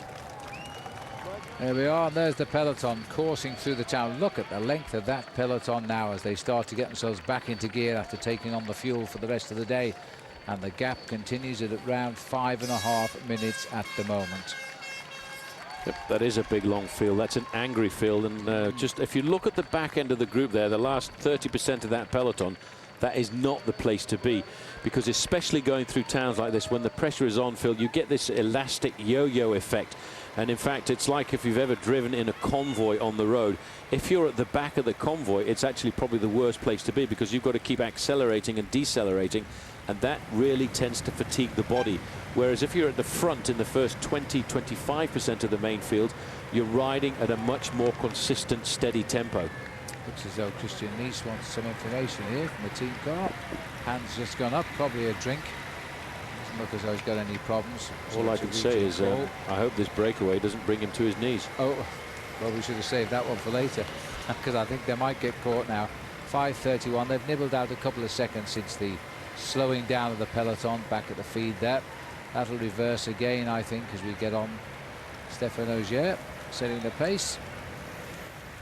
This is Walter Benetton trying to stretch the back on long stages like this. When you get into a breakaway, the pressure, because of being in the same position all the time, tends to really pay on the thighs and also hurt at the bottom of the back, and that's why he was stretching himself in a rather weird position.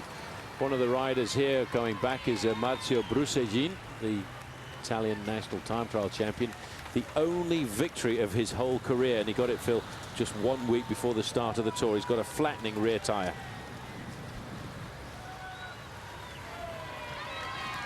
So, yes, this help is at hand, but he's worried a bit about the quick change here. He's a bit concerned that the speed might be getting a bit too quick and make it a long chase back. But you see, your cars are in strict rotation as to where you are in the overall classification, and therefore you have to wait till that car gets to you. The manager will know exactly what's happening. He's up behind him now.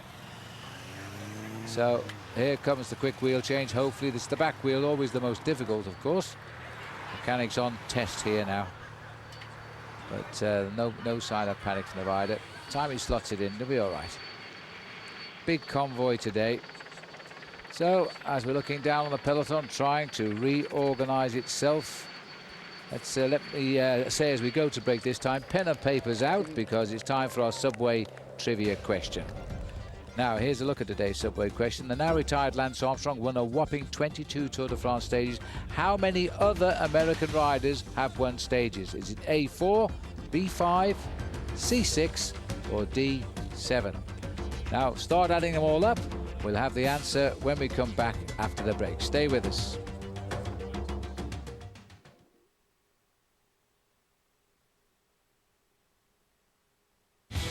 The 2006 Tour de France on OLN is brought to you by Michelob Ultra. Live life to the ultra. And by Volvo's 2006 model year-end sales event.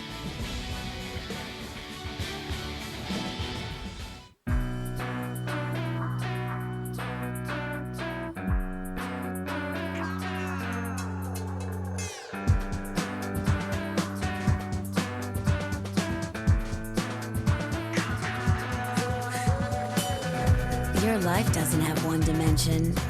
Neither should your beer. Michelob Ultra. Because you do more. It does too. Live life to the ultra.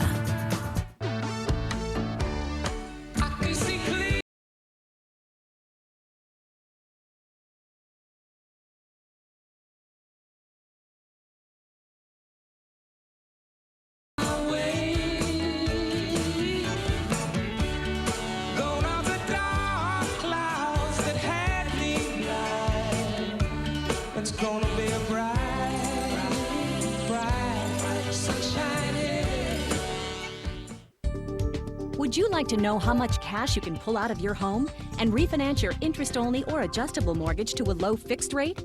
Then log on to ditech.com and use our free online e-appraisal calculator to find out how much your home is really worth. You can also lock in today's low fixed rate with no middleman or broker fees. At Ditech, we guarantee the lowest rate and fee, even if you have a credit problem. Log on to ditech.com or call 1-800-71-FIXED.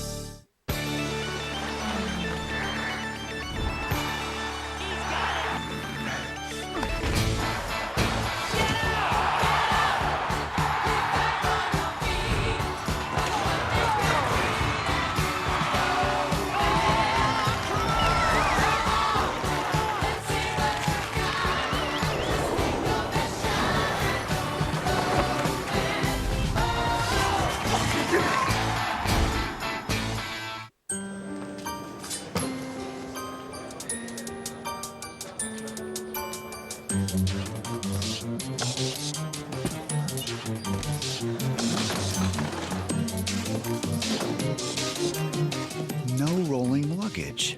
That's why Geico.com is so simple.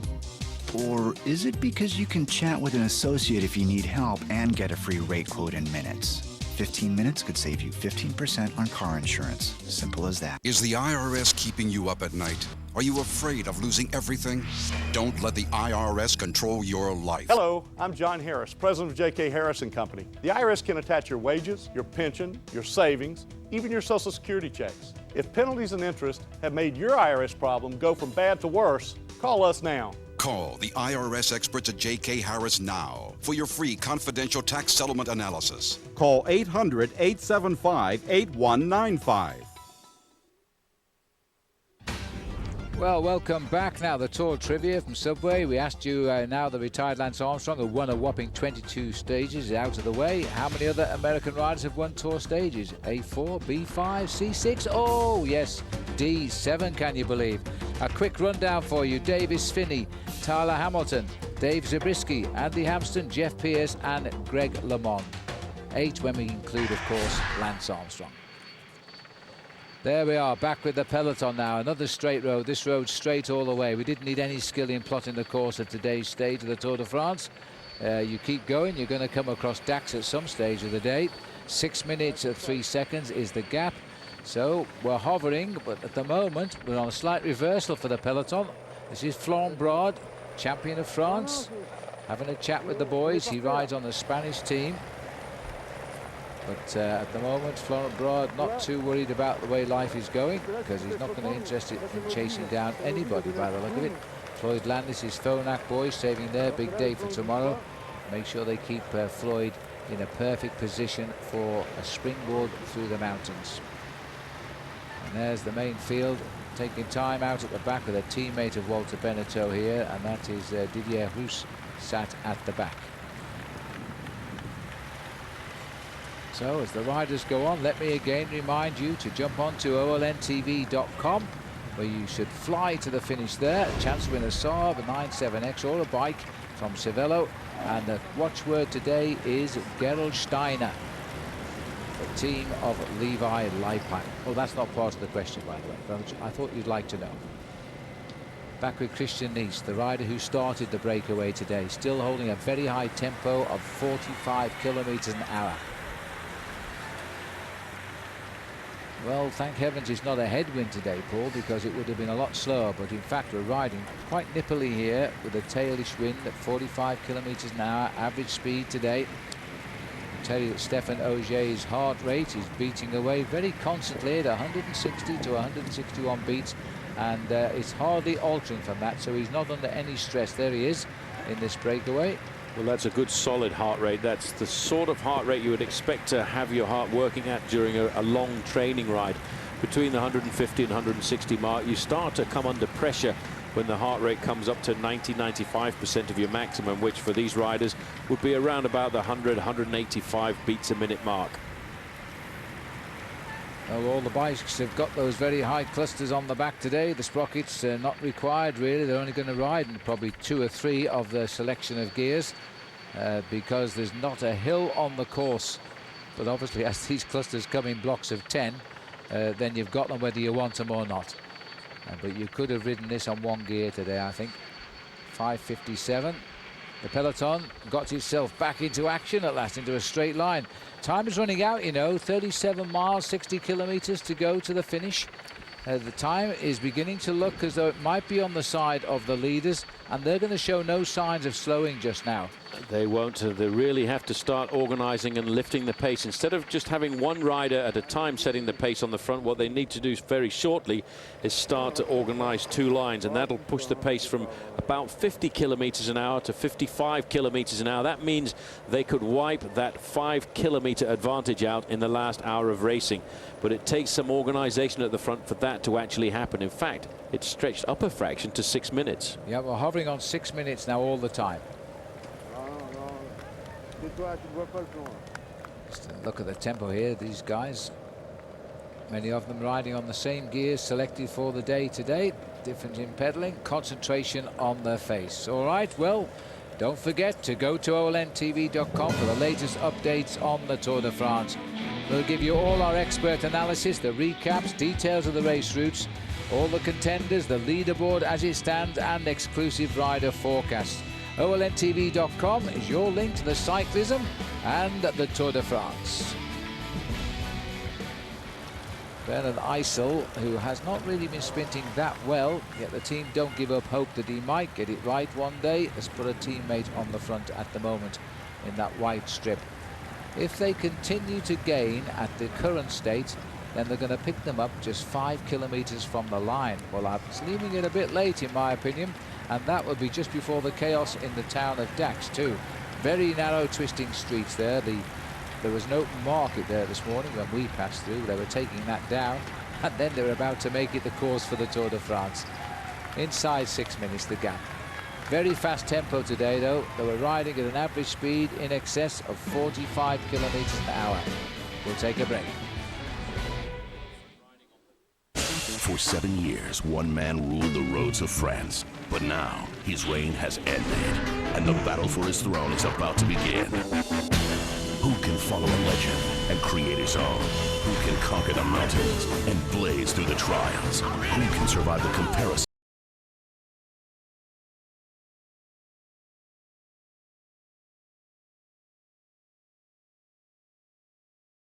Live at 7:30 a.m. Eastern, only on OLN. Saab was founded by 16 aircraft engineers. Their spirit lives on. The turbocharged Saab 9.3 sports sedan with an estimated 31 miles per gallon highway. Once you've built jets, you don't build just another car. Saab, born from jets. Take flight in the 9.3 sports sedan for under $27,000.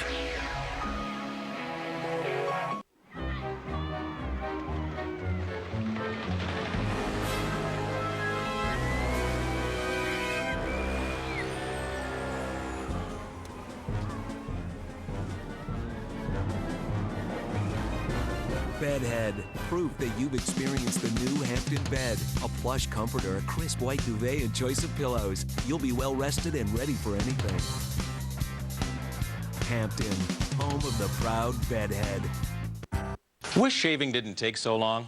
Well, now it doesn't have to.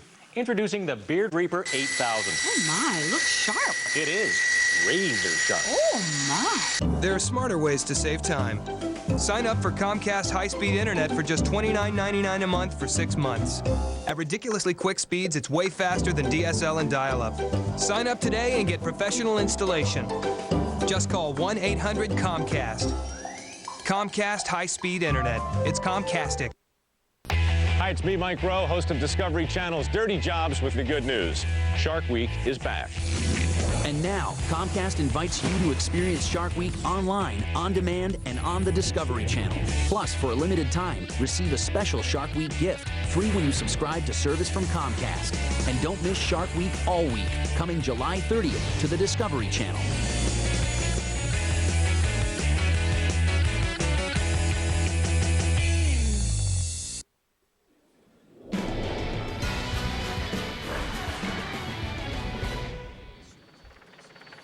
Welcome back. Our helicopter zooming in across the open pasture and woodland here as we race towards Dax. There's the peloton speeding by. at an average speed today of 45.5 kilometers an hour. And they're in search of 3 leaders. There down amongst the leaders is the leader of the Tour, and that is Sergei Konchar from the Ukraine, the first ever Ukrainian rider to lead the Tour de France, heading to the mountains tomorrow. Well, as we look at him, that reminds me of who else has been the surprise leader of the Tour de France over the years. Well, take a look at this with Paul Sherwen. The chaotic race that is the opening week of the Tour de France is wholly unpredictable. These hectic racing conditions often thrust the most unlikely athletes into the spotlight with the yellow jerseys on their back. These athletes perform beyond expectations and write their own chapter into the annals of Tour history. We like to call them Rider X. Perhaps the most famous Rider X is the Italian Claudio Chiappucci, who in 1990 nearly won the Tour de France. On stage 1, Chiappucci slipped into a 4-man breakaway and gained 10 minutes on the field, including race favourite American Greg LeMond. Chiappucci battled LeMond throughout the Tour with the yellow jersey as his shield. Claudio nearly survived, finally succumbing to the pressure only in the final time trial around the Lac de Vassivière. More recently, a pair of Frenchmen have stepped into the fray. In 2001, it was François Simon and his valiant ride through the Alps before finally surrendering his magic tunic on the way to Pla d'Adet. That captured the imagination of his home country. Just 3 years later, Thomas Voeckler was even more impressive, clinging to the jersey for an incredible 10 days. In fact, on the ride to the Plateau de Bay, the jersey seemed to literally transform him into a climber right in front of our very eyes. Last year, American Dave Zabriskie put the Stars and Stripes centre stage, and it would have been more if it hadn't been for the fatal lapse of concentration in the team time trial. His solitary ride to the finish will not soon be forgotten. This year, Sergei Konchar might be the man who steps into the spotlight as a surprise yellow jersey. But will he take it to Paris? Only the roads of the Tour will have the answer. Indeed they will, Paul. Let's remind ourselves who has led the Tour this year. Hushoff was the first man after the prologue. Hincapie got it for a day on stage 1. Hushoff took it back on 2. Then came a run of 4 days in yellow for Tom Bonan. He gave way in the time trial to Sergei Konchar. Konchar now leads this Tour by a solid minute over Floyd Landis. A good battle as well. So we're looking here now at Steph Ogier taking in a little bit of help and a drink. 5:39, only 54 kilometers to go. They're going to have to work hard if they're going to shut this one down at the moment. There's just a chance. They may take credence from Calzati the other day. 3 riders, 5:39, 53 kilometers to go. That's a minute every 10 kilometers. That's my favorite recipe. That's the way it works. But interestingly enough, these riders have started to increase the workload, I think, Phil. Next time we get a chance to peek in at the SRM results, the stress levels of the riders, the heart rates of the riders, I think we will notice that now they've moved up a little bit in the kind of energy they're dispersing. And it might be a tactical move to try and outfox the sprinters. Well, it depends. You see, there's 2 trains of thought in the pack now. A lot of riders are afraid of what's to come tomorrow. They don't want a particularly hard race today. They want to just ride the rest day out of their legs and think of what the mountains might present them. The climbers certainly don't want to get involved. So you don't know how the teams are thinking, but it looks as though Tom Bonan said he wants to get to the finish with the leaders, and the same for Bernardi, because they've got men here. Well, if you're on a training ride, you'll normally ride at 200 to 250 watts. Right now, the pressure in the main field, and Sebastian Lang, for example, is putting out 412 watts. His heart rate is still fairly average, around about 63% maximum, 153 beats a minute, but it's the power output that indicates the pressure is starting to come on in the main field. So they are taking this chase seriously. It is a very big organized chase. They want these 3 back. They're going to take a long time to do it, but I think they will. Well, in miles, 32, nearly 33 miles to go. We're looking at the back of the peloton here, and the leader of the Cofidis team at the moment, that's David Moncoutier. He seems to ride a lot at the back when he's not taking part in the action. 5:34 there, we just saw the time check. So there's still a lot of work to do as far as I am concerned here. They're far from likely to catch up just at the moment here. You can see it's being left to a handful of riders. I wonder if they're doing a Calzati today and at last beating the peloton at their own game as a group of 3. Well, Dax is approaching. There is the beauty of Arcachon, which has the biggest sand dune in France, by the way. We'll take a break. Intelligent key technology that knows you.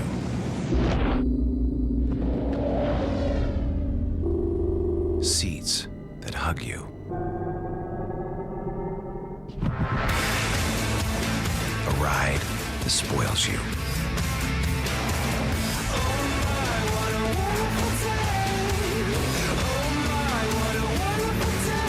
The next Nissan Maxima, part of the next generation of Nissan thinking. Where would you go for a delicious panini hot off the grill? How about your microwave? Try a Corner Bistro panini from Stouffer's. Cooked on our revolutionary grilling tray, they're the only panini that actually grill to perfection in your microwave. For a crispy, restaurant-inspired panini at home, try our full menu of Corner Bistro panini. And see what's cooking at Stouffer's. I always thought all shaving gels and shaving creams were alike, but since I started using new Edge Active Care shaving cream, I realized what a fool I've been. Okay, maybe fool is a strong word, but Edge Active Care has made a difference in the look and feel of my skin. What was I thinking? Every night, OLN brings you the tour enhanced. See today's stage with commentary by Alan Bob, extra features and analysis, and more. The Tour de France Enhanced Prime, tonight at 8 p.m. Brought to you by Capital One. OLN serves up the return of Pete Sampras in the network premiere of World Team Tennis. Sampras and the Breakers take on the 5-time champion Sacramento Capitals. World Team Tennis, Sunday at 11:30, only on OLN. Keep on the sunny side. Keep on the sunny side. At Days Inns, they know you want to get away. Get away with a great rate and get rewarded for it. Get away without fixing breakfast or paying for it. At Days Inns, it's easy to get away. You always get more on the sunny side. Why don't you keep on the sunny side of life? Drive to rewards at Days Inns and you can win a hot Chevy Uplander. For details, visit daysinn.com. We are the men and women of the United States Army Reserve. We're people just like you, with civilian careers, families, and a desire to serve. We stand ready. Find out how the Army Reserve can help you answer the call with enlistment bonuses and money to continue your education while you train near home. You'll also get a savings plan and valuable experience that will benefit you far into the future. Call 1-800-235-3219 for a free DVD and sports watch. Stand ready in the Army Reserve.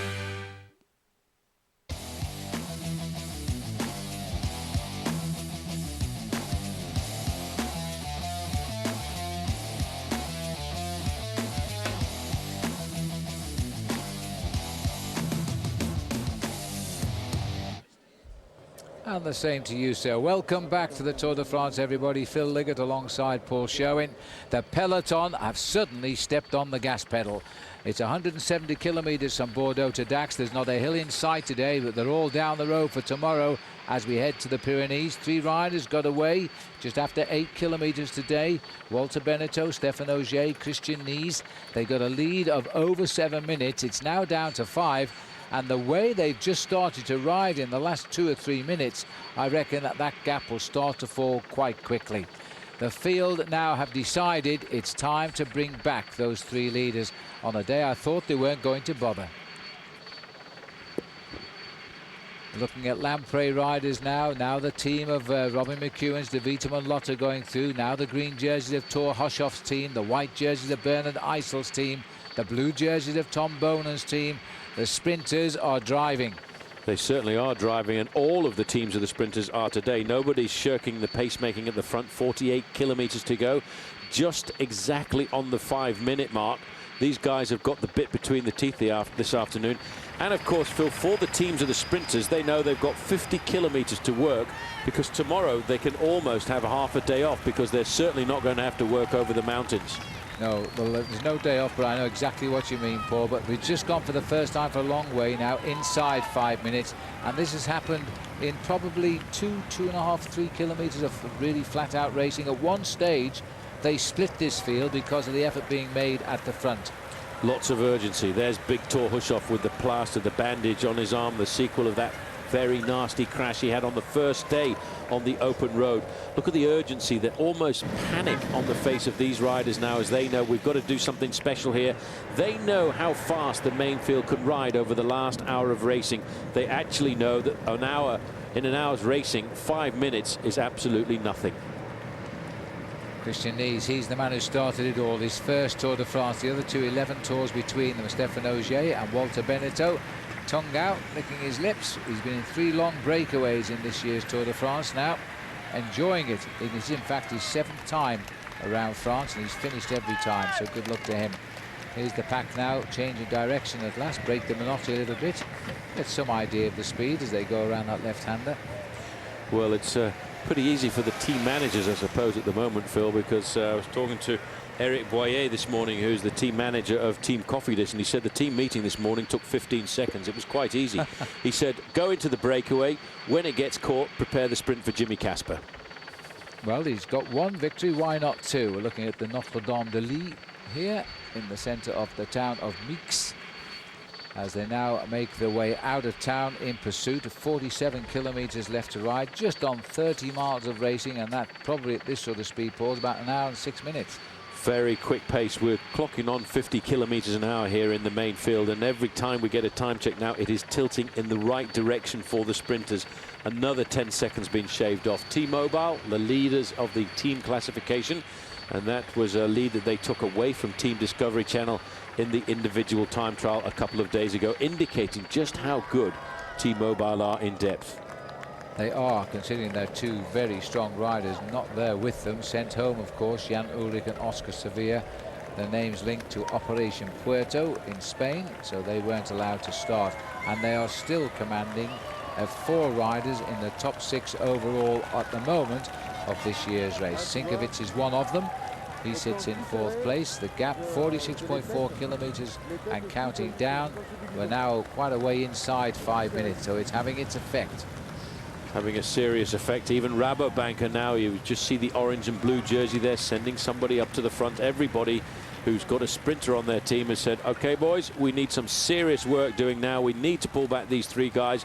So every team of every sprinter is working at the front.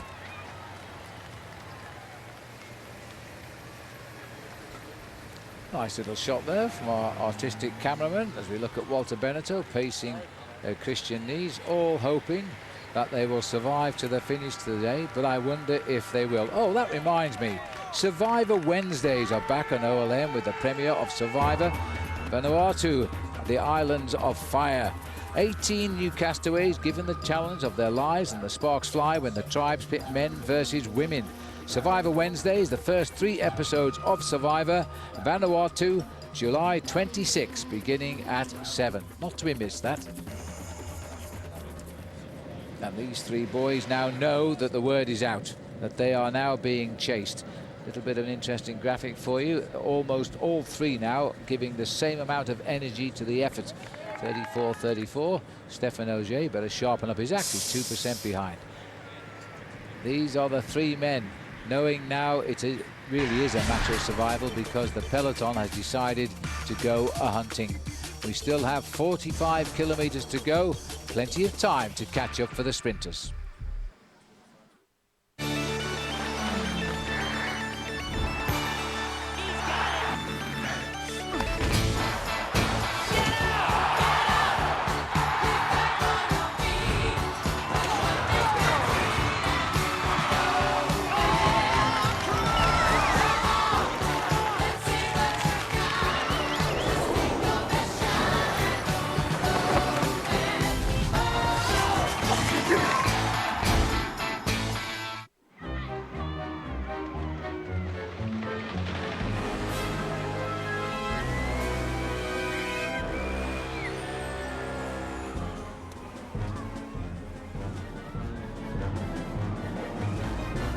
Bedhead. Proof that you've experienced the new Hampton bed. A plush comforter, a crisp white duvet, and choice of pillows. You'll be well rested and ready for anything. Hampton, home of the proud bedhead.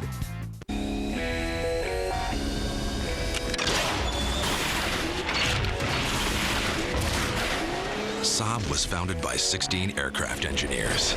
Their spirit lives on. Introducing the all-new Saab 97X. Once you've built jets, you don't build just another SUV. Saab, born from jets. Take flight in the 97X SUV for under $39,500. Hi, it's me, Mike Rowe, host of Discovery Channel's Dirty Jobs with the good news. Shark Week is back. And now, you can watch an exclusive uncut Shark Week premiere, behind-the-scenes footage, and extra bonus material, including the best Shark Week episodes from years past. With Comcast On Demand, dive into Shark Week this summer on the Discovery Channel.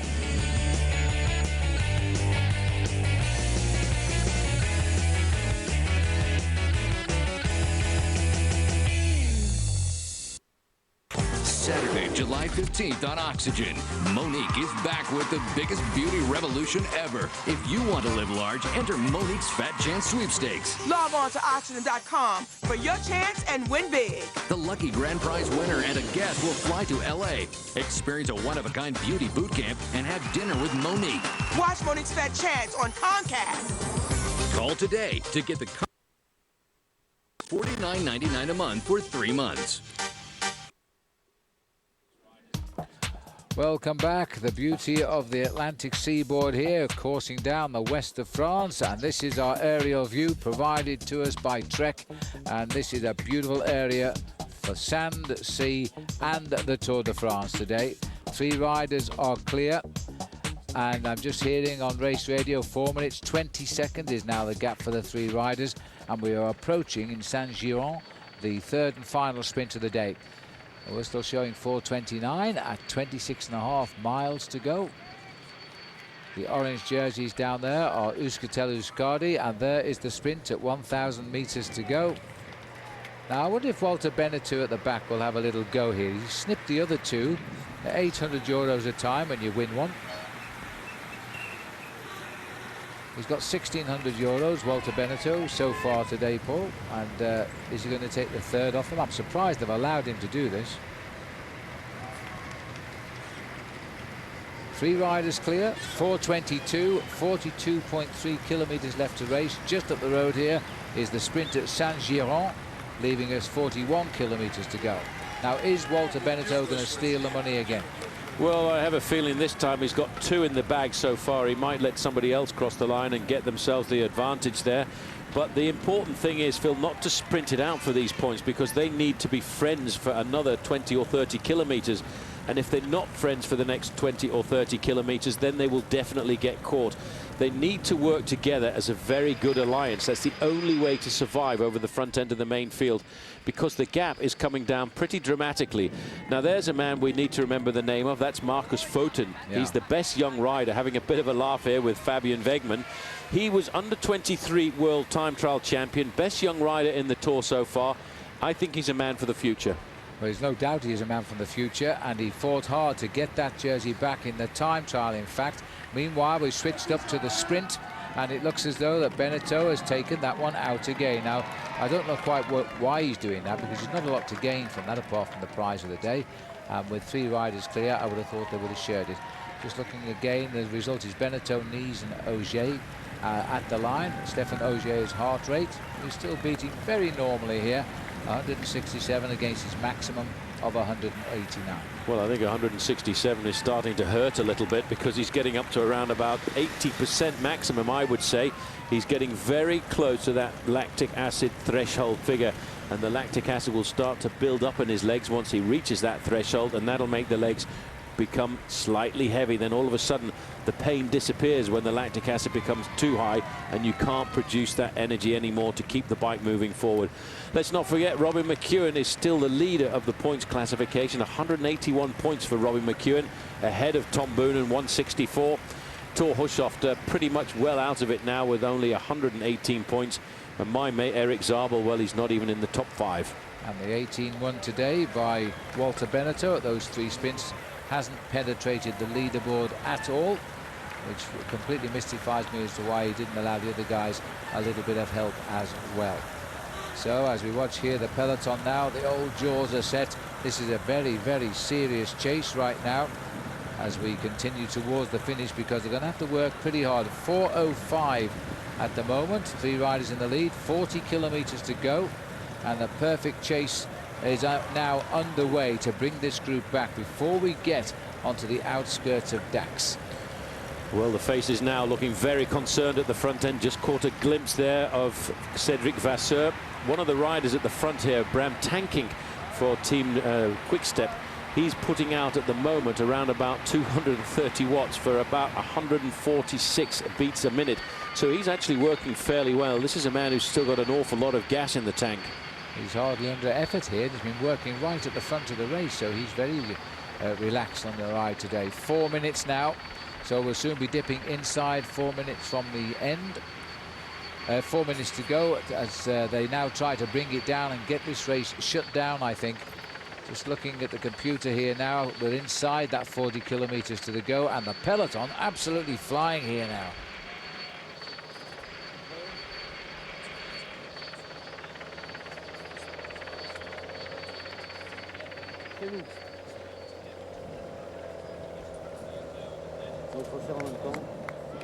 Well, here's the field underway now, and as we watch them work hard, let me remind you of the Saab Watch and Win sweepstakes. Remember, go on to olntv.com/fly to the finish, and today the code word is Gerolsteiner, the team of Levi Leipheimer.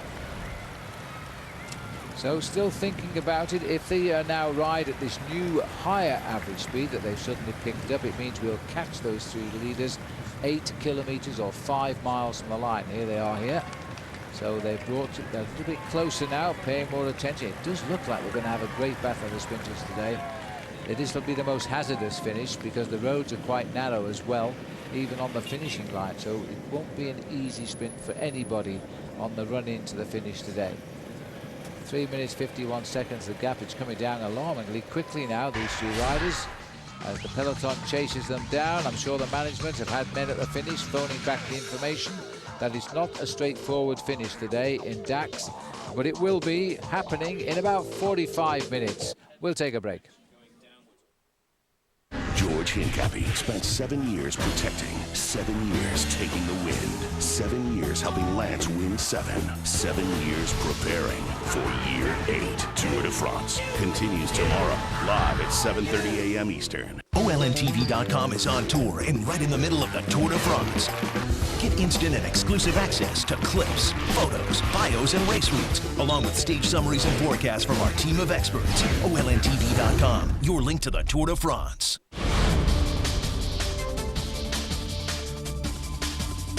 In professional cycling, every second matters. In this first Tour de France without Lance, all eyes are on the Discovery team to see how the team adapts. The guy who's won it 7 times is not there anymore. I think we still have a great team and very strong riders, and they're ready to step up. The goal may be the podium, but the hard work begins much earlier. The San Diego Low-Speed Wind Tunnel, where engineers, coaches, and riders study data and fine-tune position. It's pretty cool to see all the computers in the actual wind tunnel go to work and see the numbers change as we manipulate the position. You could see them now starting to understand and internalize questions of power and aerodynamics and shape and how they do what they do. The Discovery Channel Pro Cycling team chooses AMD 64-bit technology to monitor and analyze aerodynamic characteristics inside the wind tunnel. This powerful technology enables Team Discovery to immediately understand how changes in position, equipment, and clothing affect critical factors like drag and power. We went to AMD with a request. We need to help improve the environment where we're refining our aerodynamics. 1.5 centimeters shorter and 6 centimeters lower. Okay. Now we have real-time data in front of the riders, and they're seeing it projected in front of them. What you have at the end of the day is just a supremely confident set of athletes because they know they've got the best weapons at their disposal. That's the biggest benefit for us, is preparing them to become champions. That's what AMD does for us.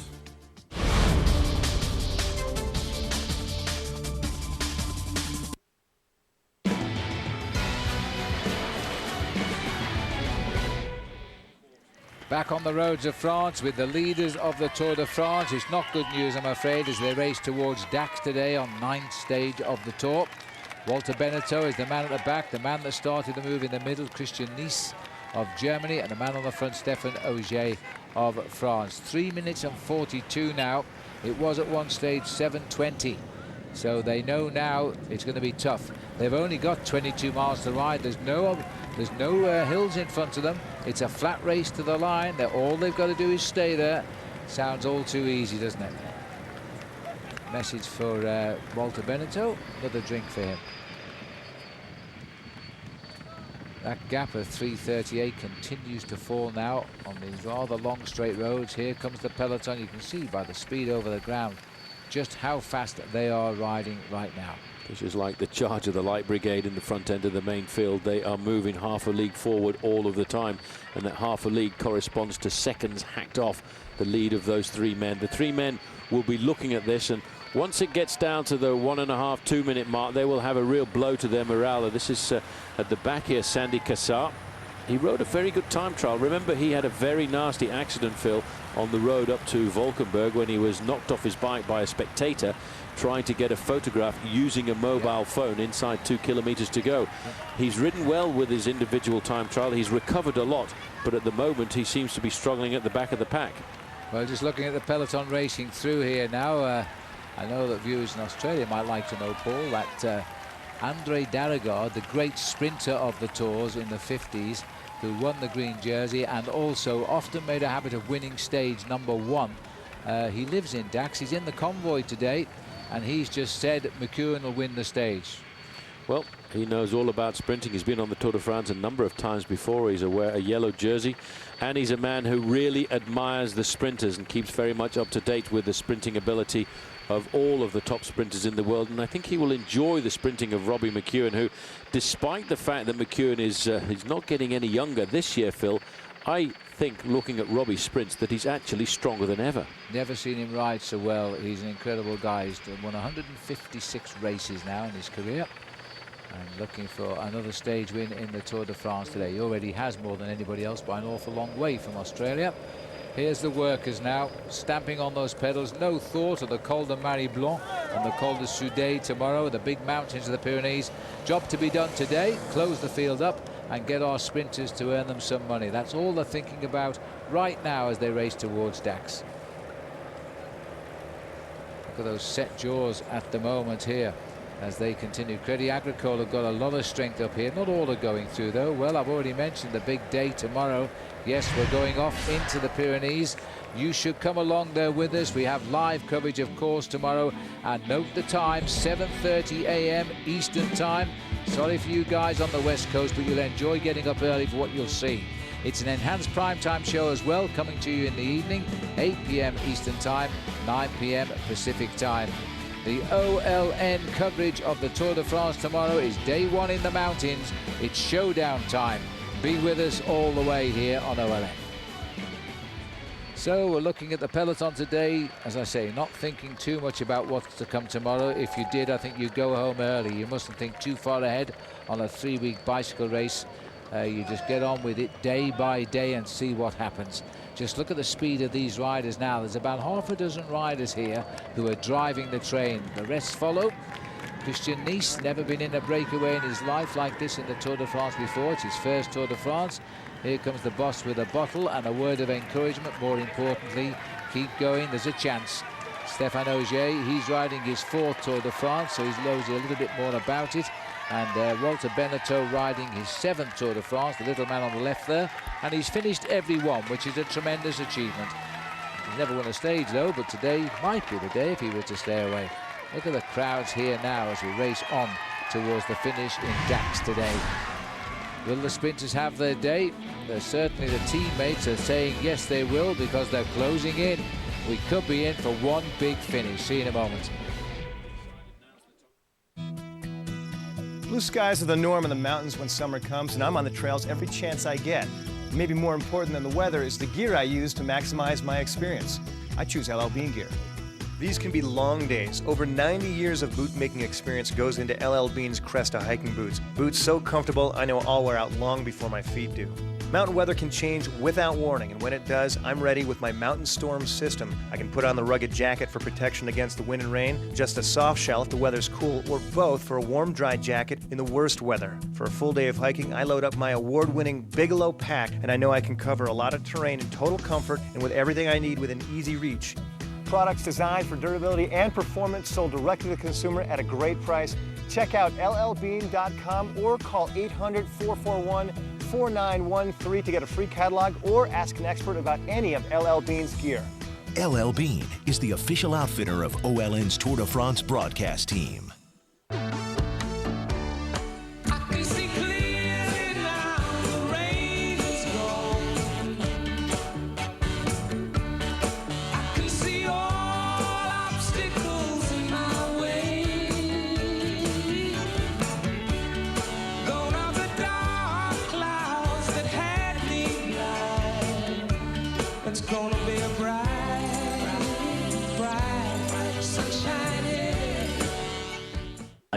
Oxygen brings you Janice Dickinson, the world's first supermodel in her latest pose, president of her very own modeling agency, and calling all the shots. I'm gonna make this really short. You're too short. How's that? It sucked. I got 2 words for people who don't want to work with me. Out. The Janice Dickinson Modeling Agency, an Oxygen original, Tuesdays at 10 p.m. 9 Central, only on Oxygen. There's only one diva in this place, and that's me. Brought to you by Cricket. Get the front range and unlimited U.S. long distance for $45 a month. Stop sharing minutes. Go Cricket. What would you do with $200,000 extra dollars?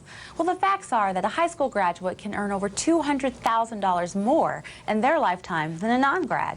At PCDI, you can earn your high school diploma in as little as 6 months or get your career diploma, and you train at home at your own pace for some of America's best paying professions. Call now for your free career kit. For your free career kit, call 1-800-983-4442. That's 1-800-983-4442. Welcome back. Wave everybody. This is the scene at the finish in Dax today, and the riders are coming here now. They'll probably be here in about 35-40 minutes of racing left on today's stage. It was quite a long one, but not too long. Just under 4 hours of racing by the time we get to finish today. 170 kilometers. 3 riders who got away after 8 kilometers. Walter Benito, Stefan Ogier and Christian Nice are now leading by just 2 minutes and 53 seconds. So the chase very much having its effect now. Here's the main field as they swing through yet another lovely packed town. Well, 170 kilometers, Paul. They've raced for just over 3 hours. This is a very fast time today. They're going to be way inside 4 hours for what in effect is more than 100 miles of racing. That's why I think it's probably the sort of race that Tom Bonham will enjoy this afternoon. It's around about the right distance, the distance of the famous Belgian Kermis, which is a circuit race that they have in Belgium on almost every day of the year. And a Kermis race is a race that goes around and around and around the town, and the Belgians are absolutely perfectionists at riding those kind of events. Well, we had the open market. I didn't see the fairground, which we often see in Belgium at these times when they bring the bike races in. But everything else, the atmosphere is set for them. We're racing up to the side of a military airfield, but it is in a public street on the side of a military airfield. And the main field here just have one concern, at least we do, and that's the S's which they cross when they race through the town of Dax. Very, very narrow indeed. There's a lot of pressure on the front end of this main field. Everybody's very urgently moving to the front. A little bit of a touch there as the riders pushing. Cedric Vasseur has been working well this afternoon, but he's almost up at 76% of his stress here, putting out around about 230 watts, but the heart rate is starting to get high there for Cedric Vasseur. Just caught a glimpse of his face. 164 beats a minute for a maximum attainable heart rate of 186, so it's hurting. Just take a look at some of these faces. I'll guarantee you're absolutely right. They are now concentrating. The latest gap is coming up at 2:53 at the moment. These are the leaders, and 28 kilometres to go. They really believe there's a chance for them. They're not easing up at all. They're inside 3 minutes now. They've held it for a little way, actually. Ogier, Beneteau and Nice are the riders who are clear. Stéphane Ogier, by the way, won the King of the Mountains in a small race in northern France for Dunkirk 4-day last year. He's never actually won a race since he won it in Pau in 2003. That wasn't in the Tour de France, but it might be an omen, because that's where we finish up on the stage of the Tour tomorrow after the first crossing of the Pyrenees. Yes, he's been a pro for quite some time, but I tell you what, he's under a bit of pressure. He can attain his maximum heart rate at 189, and he's well up there, Phil, in a breakaway situation like this, which indicates to me that these riders rode steadily over the first half of the race, actually keeping something in reserve to try and really push it in the last 2 hours of racing. And it's actually working out, because they're making it very difficult for the main field to catch them. But they've just knocked another 10 seconds off, so they are coming now pretty quickly here. And with 27 kilometres to go, 2 3/4 minutes, the gap is slowly but surely coming down on those 3 riders. The long thin line of the peloton here. It's hard to hang on at the back now, because that peloton is probably in excess of 50 kilometres an hour right now. 2:44 the gap. The 3 riders are trying to scurry as usual to the finish, but they are going to be about 20 minutes inside the 4 hours today for 170 kilometres. That's quick. That is fast. I think everybody wants to get to the hotel quickly this afternoon so they can have a rest before tomorrow's stage, and tomorrow's stage will take them up into the big high mountains. A problem at the back here. This is Jimmy Engoulevent from Team Crédit Agricole. Long way down in the overall classification, and as we go through these hot long days, a lot of riders take a visit back to the doctor. The majority of problems are usually intestinal, and that is because of the fact that in the hot days these riders take on so much fluid it really causes stomach problems. Yes, it's a big discussion with the doctor here. There's not that much you can do about it, though. He's probably just looking for an appointment. Yeah, I'm sorry, I'm going to be rather busy over the next few days, you'll probably tell him, with the guys in the mountains. Of course, we're now 9 days, the stage 10 days in fact, into the Tour with the prologue, and the riders start to get chills and things, and they want to be tried to keep assured that things are okay. Things are going okay at the front of the race here, because they are working very, very hard indeed now. All the helpers and the teams are trying to drag those sprinters through to the race finish. This is the face of Walter Beneteau. Always looks as though he's suffering, but yet he still produces the speed quite well. They still continue on. Nice to know Andre Darrigard is on the race today. What a brilliant bike rider he was, and a great sprinter.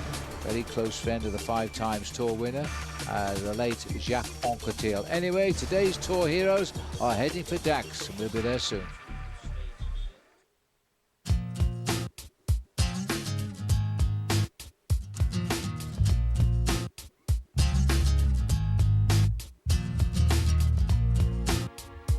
Your life doesn't have one dimension. Neither should your beer. The rewarding taste of Michelob Ultra. Perfectly balanced and made for today. Live life to the ultra. Subway Dinner Theater presents The Dad Who Tried to Make Dinner.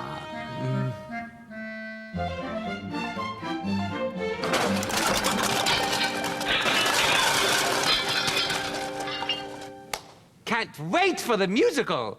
And for dinner, Subway restaurants! And the delicious new bourbon chicken sandwich. Tender chicken in a zesty sauce, hot and fresh from the oven on freshly baked bread. Subway! Eat fresh! I always thought all shaving gels and shaving creams were alike, but since I started using new Edge Active Care shaving cream, I realized what a fool I've been. Okay, maybe fool is a strong word, but Edge Active Care has made a difference in the look and feel of my skin. What was I thinking? OLN serves up the return of Pete Sampras in the network premiere of World Team Tennis, a unique and exciting format featuring the best players in the world, head-to-head, team-to-team. and leading up to exclusive coverage of the championship match in August. It's World Team Tennis on OLN. Sunday, Pete Sampras and the Newport Beach Breakers take on the 5-time WTT champs, Sacramento Capitals. World Team Tennis presented by Advanta, Sunday at 11:30, only on OLN. Ditech.com can save you thousands of dollars in closing costs. With our previous refinances, we ended up paying a lot in closing costs. This time, we went to Ditech, and it was only $395. Log on or call 1-800-71-FIXED. To help get all the fruits and vegetables the USDA recommends, you could wear this. Or drink this. 1 8-ounce glass of Florida orange juice counts as almost 25% of your fruit and vegetable servings. Florida orange juice. Healthy, pure, and simple. So, tell me in your own words a little bit about Geico. Well, it's one-stop shopping, really, Geico.com. You can get a free rate quote, you could compare coverage options, you could file a claim, pay your bill online. Even, you know, have a little chat with an associate if you need help. What about you? Can they chat with you? I'm here for Geico, love. Let's not delve into my personal life, eh? Geico. 15 minutes could save you 15% or more on car insurance.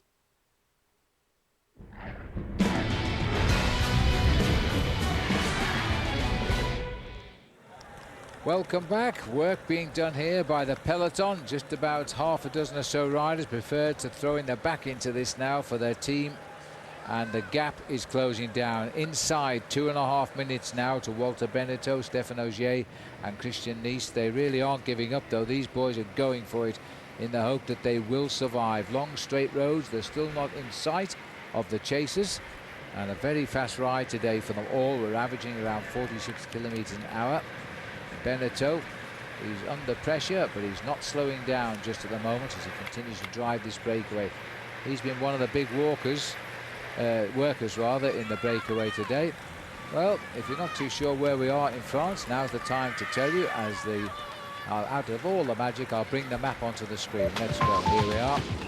Well, the race started in Strasbourg. We went through all of the various countries of Europe. We headed down to the west side of France. Then we dropped down south. Bordeaux Dax on the far left is where we are today. That's where we're headed. Straight road on the borders of the Atlantic Ocean. No hills whatsoever today. Nothing. Not even a rise in the grids as they race towards the finish. There are. Flatter stage of the race. 3 sprints. No King of the Mountains. King of the Mountains leader, Jérôme Pinault, is having a kind of day off today. All he's got to do is go on the podium and get a clean leader's jersey in the King of the Mountains competition. 2:21 is the gap, and they are going. In miles, Paul, down to 13 miles now, and average speed good, 46.4 kilometers an hour today. Still whipping it up. They're now getting ahead of the schedule that the organisers set them. Hats off to the leading 3, because they are holding this group fairly well. Looking there at this long shot we've got in the main field, you get an idea just how fast they are going. If you could see the onboard computer, it would be reading pretty close to 50 kilometers an hour in this group. And these riders will hope and keep hoping that every time they see the blackboard, it indicates that the time is going down. Again, it's down a fraction, but it's now only coming down a couple of seconds at a time. They want to see that time gap at 10 kilometers to go, reading 1 minute. So over the next 10 kilometers, they've got to take 1 minute and 15 seconds off that group advantage. Well, they're getting it close, as always. They've got this methodical way of riding a race. They left it late, but now they're getting it back on course, I think, as those 2 riders keep away. Sandy Cassar sitting in the back seat here, watching everybody ride along. Man we often call the ticket collector, as he sits at the back of the train, seeing everybody's okay. Wietzeberg, who's out there in the bunch, just checking out his stress rate at the moment. He's quite relaxed, 47%.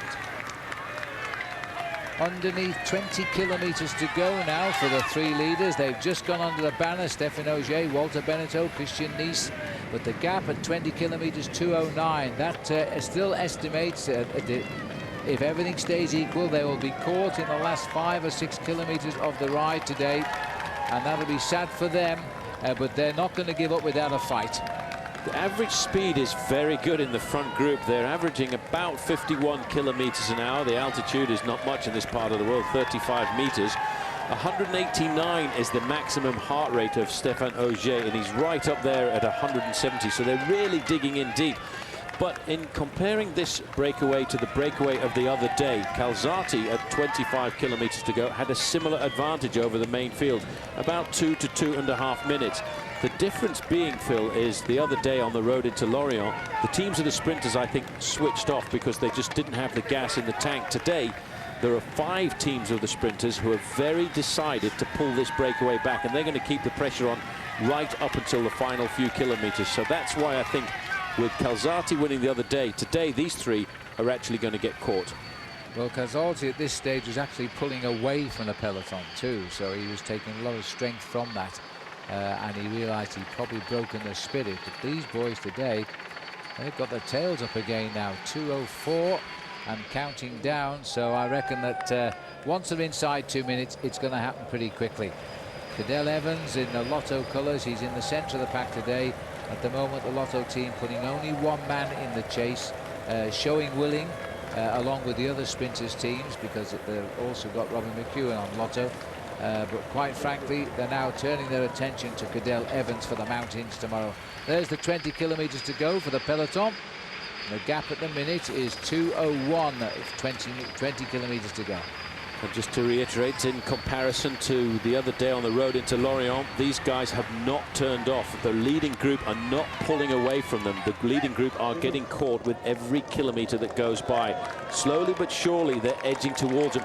And that gives the guys who are doing all the work on the front end of the main field a boost to the morale. They're saying, we're doing a good job, we will catch this guy, and that means that they won't give up. Currently though, Phil, I reckon the 3 leaders are going to get caught about 3 kilometres to go. Well, we'll see. It's getting close. These boys now hanging on, just doing their quick turn around here now, through 100 metres at the most on the front, and then slip to the back and get a quick rest. There's the scene at the finish. We always know we're not far away when the caravan starts to come up the home straight.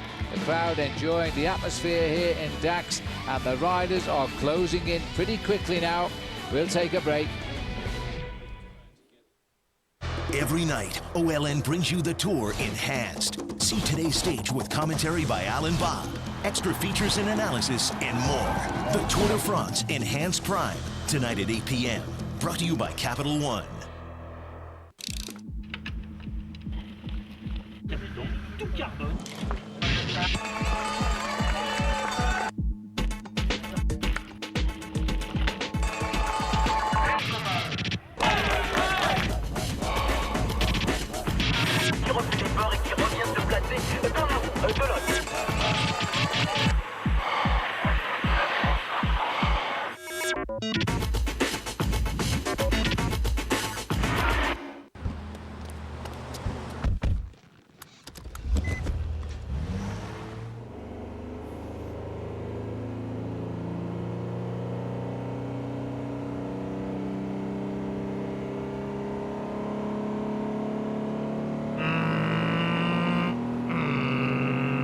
All power with no shift shock.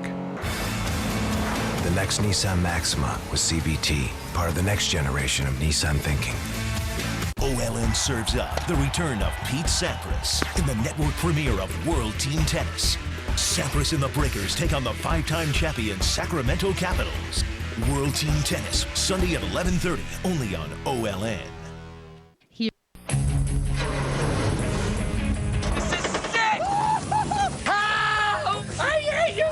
Smiling! Blow me a kiss. What are you, high? We got nothing to worry about. Get HBO on demand. It's the best thing to happen to TV since HBO.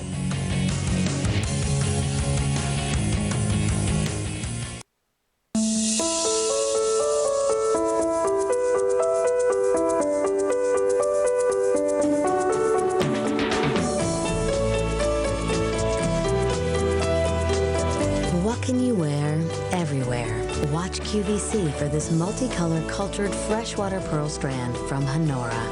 Featured at a special one-day price throughout the day, Friday, July 21st on QVC and QVC.com. Welcome back. These are the three leaders on today's stage of the Tour de France. 170 kilometres all up as we head down to Dax now. We're running out of distance. The peloton are closing in. They are now 1 minute 40 behind here. And everybody being encouraged to keep it going as Walter Benetto in the middle, riding there in second place.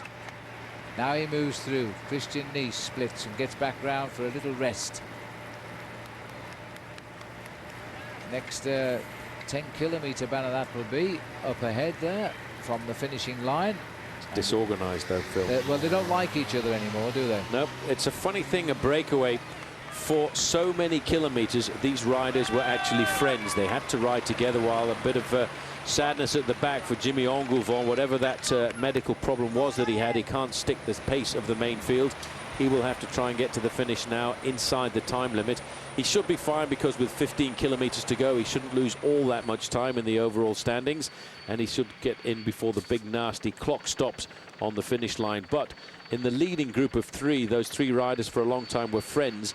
Now with that attack, the second attack by Nice, they're now friends and foes. Yes, well, Jimmy's obviously not riding very well. He must be sick. He's nearly down the tail of the classification, half an hour behind the Maillot Jaune, which is Sergei Gonchar. You may have wondered where he was today. Haven't seen hardly a shot of him. He's right in the centre of the pack, keeping his nose clean, avoiding any silly crashes. He knows he'll be called upon tomorrow to prove his worth in the Pyrenees. Doesn't want to know anything about today's stage. As long as he finishes in the pack, he gets the same time as everybody else, which means there'll be no change overall. And that's all he wants to do today. Minute 41, 14 kilometres to go through. This is Jimmy Engoulevent, and I'm afraid he's saying goodbye to the peloton today. Yep, it's goodbye for now, but is it going to be goodbye when we go into the mountains tomorrow? Because it's not good to be sick on a mountain stage. These are all team cars behind. They're all stacked up in the same order as they stand in the overall classification. But actually at the Tour de France, there are two different convoys. There's a convoy of spare vehicles around about a minute behind that convoy. And they can be pulled up at any time by race radio to replace the cars that might move forward to go behind the breakaway. Well, Jimmy might be finding his spare car behind him pretty soon, just taking a few stresses out. Sebastian Lang has been riding well in the time trials. He's cruising today, giving out 240 watts of power, so he's just on average day as he sits in the pack. These are the workers here at the front of the race again. Still touch and go this if they pull them back. 13.5 kilometres to go, less now, nearly 13. A minute 33 the gap.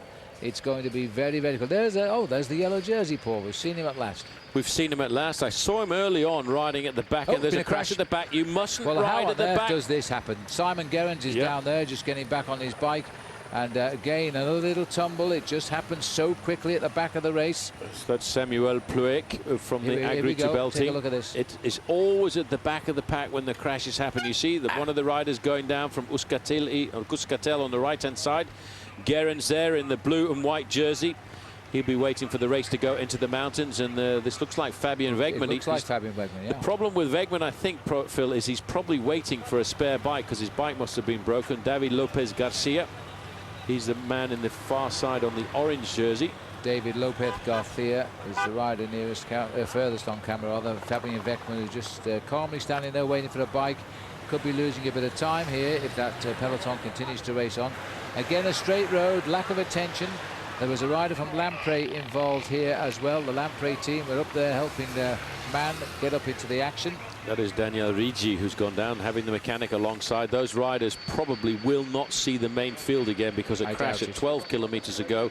It's very difficult to nail back 30 or 40 seconds because here we're going full bore at the front end of the main field. Starting to get a little bit of panic because they're still only just on the time schedule for the favourite recipe. 11 kilometres to go, a minute and 15 seconds. It's going to be right down to the final couple of kilometres. This could be in sight of the finishing line today. If they don't hesitate, they might even stay away yet. There's still a chance for that breakaway. They've lost a few at the back of the field. Well, probably bad luck for them, but good luck for Jimmy Engoulevent because he's going to find a few riders to go home with now. Wim van Seventant on the front here for De Vita Monlotto. Juan Manuel Garati coming through in the blue jersey of Team Quick-Step. A little bit further back, Christophe Mongin is in here as well for the FDJ team, and that's the team of their sprinter Bernard Eisel. Everybody looking around now. Where's my teammate? I don't want to be riding at the front unless I'm doing this for the team. I don't want to give anybody an easy ride. They still have got a long way to go to pull these riders back. 11.2 kilometers, and it is hovering at just outside the 1 minute mark. It's going to be a super finish today, I think. These are the boys. Look at the face of Stéphane Ogier there. These boys have not given up here because they are sensing. They know just what the peloton is doing. They're often chasing the breakaways. Today they are the breakaway. Will they survive? We'll be back and we'll take them to the finish, I hope. See you in a minute. I live strong for my little brother. I live strong for my mom. For my wife. For my teacher. For my grandma. I live strong for Pops. For strength. For my family. I live strong for my hero. For my best friend. I live strong for my grandbabies. I live strong for myself.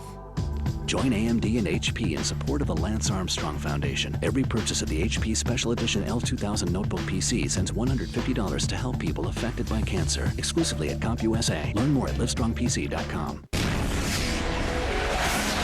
Saab was founded by 16 aircraft engineers. Their spirit lives on.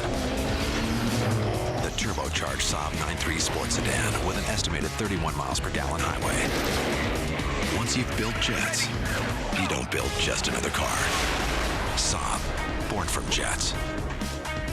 Take flight in the 9.3 sports sedan for under $27,000. So, boss, what keeps you up at night? Maybe you've been tasked with coming up with the next best thing since sliced bread. But look at the guy who invented sliced bread. He didn't invent bread. He didn't invent slicing. He just applied new technology to an age-old problem. Now, who's going to help you do that?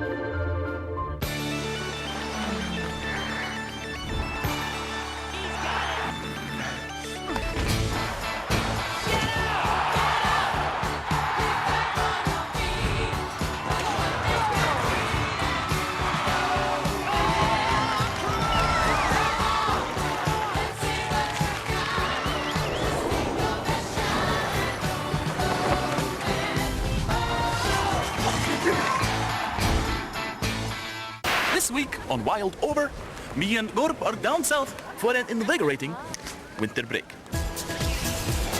With temperatures as high as -30, it's important to keep yourself cool.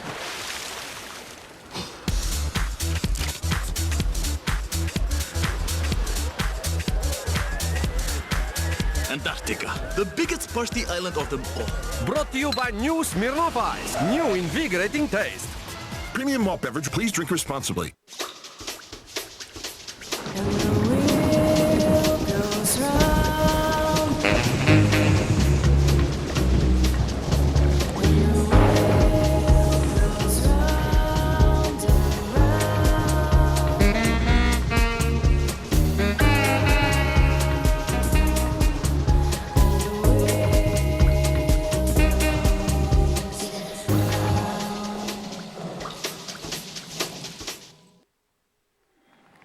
Welcome back to the Tour de France live here on OLN. We're now going with the riders to the finish, but who are we going to the finish with? These three riders are now just 39 seconds ahead of the peloton. If we could swing around the camera, you would see the pack at the Tour de France trying to hook up very quickly now. We're around about 8 kilometers still to ride here, some 5 miles to the finish. They've done their best today because 8 kilometers was the moment they went away from the field this morning. And now it looks like at around 7 or so, they're going to be back in the pack. Christian Nice on the front. Just take a look now, Paul, how many riders Tom Bonen has sent up now. All of the blue boys on the right here are the sprinters, teammates to try and get Bonen and finally a win. Dumoulin, Veckman, Lopez Garcia, Rigi, 4 of the riders who fell, all unhurt. And as far as we know, they've just rejoined at the back with the delayed Sandy Cassar. Well, they had a battle because that crash was just at around about 15 kilometers to go when the race at the moment is absolutely full on. It is so difficult to come back in situations like that, but obviously for Sandy Cassar, it was very important indeed. Little shake of the legs there for Walter Benetton. Gets across to the wheel of Nice and says, no, I think I'll come forward. He knows that he has to keep working in a situation like this if they want to survive. But it's very unlikely they will survive with 7 kilometers to go and a 30-second advantage.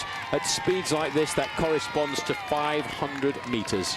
Well, slightly downhill here, but nothing too helpful as they race in towards Saint-Paul-les-Dax, and then we'll make a right turn and head down towards Dax itself. The helicopter's pulling back here, which means you can get them all in the frame, I think. Watch the bottom picture. There they come. That roundabout taken on the wrong side for here in France. As they go round to the left of the roundabout, everybody breathe in. There's always a few go the wrong way, you see. Now that is a rather long way around that roundabout on the wrong side. Extra 50 meters, and you see how much time, the space they lost from being right at the front end of the main field. They come into the group halfway down. Another move by Nice. Have to be another attack, and it's Christian Nice desperate here. He was the man that started this with a lone breakaway from the 8 kilometer point. Only Auger and Benetton caught him, and they've been together more or less. This is his third attack now to try and break away. Well, you see what provoked his attack there. He saw the motorbike with the cameraman on the back, then he thought that's a good chance to get a slight bit of a slipstream. I might catch these guys out and get sucked away a fraction, but it really put pressure onto Stéphane Auger because that acceleration went up to 60 kilometers an hour, and he's now right up at the end of his heart rate monitor, because at the 189 maximum, he is tickling 180 beats a minute. So Walter Benetton's the most experienced guy, says, right, you guys are hurting now, take a bit of this. This is how you do it when you've ridden seven Tours de France. So far you've finished 6 of them. But they're all marking, so they've really got to get on with this. This is no way to stay away from the bunch. 27 seconds. But just recently I saw down the road they are still out of sight. And while they're out of sight, they've got a chance. Here comes Lampre now for their sprinter, Bernardi. But the problem with starting to attack each other like that, although you see a burst of speed at 60 kilometers an hour, when you stop, when you catch each other, then it drops down to 40. So it actually brings the average speed right back down. And for these riders, that is now going to be a fatal mistake, because look at the time gap being reflected. It's already down to 22 seconds. Benetton shaking his arm, turning his arm round like that. He says, come on, keep working. But I have to tell those 3 guys, sorry, it's all over. Well, it may not be yet. To be around 3 kilometers the catch, as we thought about 30 kilometers ago. That's the way it looks like it's going to work out, because these two are not coordinated now. They decided to attack each other and not push home what little chance they had. So Christian Nice now left to the front, flick of the left arm, which indicates come on through and do some of the pacemaking. Meanwhile, Salvatore Camesso now drives for the Lampre team. Magnus Bagstedt is in here as well, as they all drive on now. Oh, it's not Magnus just behind, it's a teammate. But there's another attack by Benetton, and Nice is after him. Auger, 10 beats off his maximum, decides to go a little bit later. Well, this looks like France against Germany, if you ask me. Walter Benetton, very experienced, trying to prolong the energy here. He was in a situation like this a few days ago. But Nice, with a little bit of anger, closes down that gap. And if they look back now, Phil, around about 100 meters behind, they'll see the main field like a big mass spread out across the road. This time it really is all over. 4 kilometers to go to the finish now. Here's the 3 leaders, and 5 seconds later comes the whole field in the Tour de France. This is going to be possibly the best sprint we've seen so far, and we've seen some great sprints. They will not give up, but the field behind just keep constantly on the rivet and bringing them back. Well, there was a slight attempt there by Stéphane Auger, but it wasn't great. There was not much firepower, and in the middle, Walter Benetton was going to have a go. But I think it's all over. Laughing, but they wouldn't, would they? Goodbye, thank you, well done, and leave it up to the sprinters now. The race has regrouped at 3.5 kilometers to go here. All together at 3.5 kilometers, looking to the right. Even Floyd Landis has brought his Phonak boys up, but still leaky gas, thinking of Luca Paolini. Has got themselves back onto the front to drive the group through. We'll have to try and watch out for the arrival of the sprinters now. We are into the streets of Dax, and it gets pretty narrow as we cross the town. Well, they need to straighten it out, stretch it out into a big long line, and I wonder if for Liquigas here this afternoon, having Mario Cipollini in the team car, they'll have that added little bit of motivation for Luca Paolini. These are the nasty little bends coming into the outskirts of town. This is where you need to be in the top 10, 15 places. Team Phonak looked like Robbie Hunter pulling off there, thinking, oh, I can't stay this close to the front without being close to my man Floyd Landis. Team CSC have got a number of riders up here to the front now. Wouldn't that be a surprise if Giovanni Lombardi spoiled everybody's party? Well, CSC need a result. They've had a disappointing tour with the loss of Ivan Basso to start with, the crash of Bobby Julich in the time trial, the injury to Stuart O'Grady, the non-firing apparently of Jens Voigt. They could do with a result right now. These are the turns and twists in the town. The crowd are enjoying the spectacle, but that's why the pressure is on. If the pressure's on, the boys at the front pull this race out into a long, thin line and therefore keep themselves out of trouble. Well, I've always said a sprint at 60 kilometres an hour is a lot safer than one at 50 kilometres an hour. Looks like Jimmy Casper's right up there in 4th or 5th position. So Team Cofidis have got the team orders right today. Go for the break. If the break doesn't work, let's try and get the sprint sorted out for Jimmy Casper. There you can just every now and again see the white shirt, the white elbow on the shoulders of Tom Boonen. He's right up there. He's got a teammate in front of him. I would think that will be Matteo Tossato. He'll be the man to try and lead it out for him. But queuing up, everybody is looking for the wheel, of course, of Tom Boonen here this afternoon. And, of course, where is the Scarlet Pimpernel? Is he still under Harry Potter's cloak? I think he might be. At 2 kilometres to go now, around yet another roundabout. The leaky gas rider's done his day, done it well, if you ask me. Now he brought other riders. And, in fact, we've got Stuart O'Grady coming up on the left of our picture now. CSC, that's a typical move by O'Grady. Even with his fractured vertebrae, he's obviously feeling better. A good cheeky move by O'Grady, but I think Quick-Step have him under control.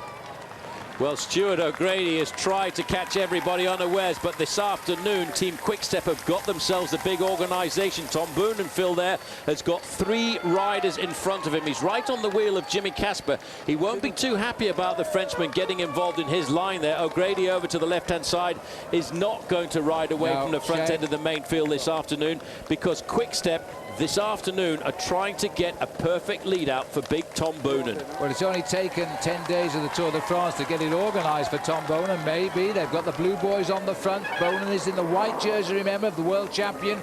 You can see him tucked in, and also we've got a Cofidis rider, Casper, just in front of him.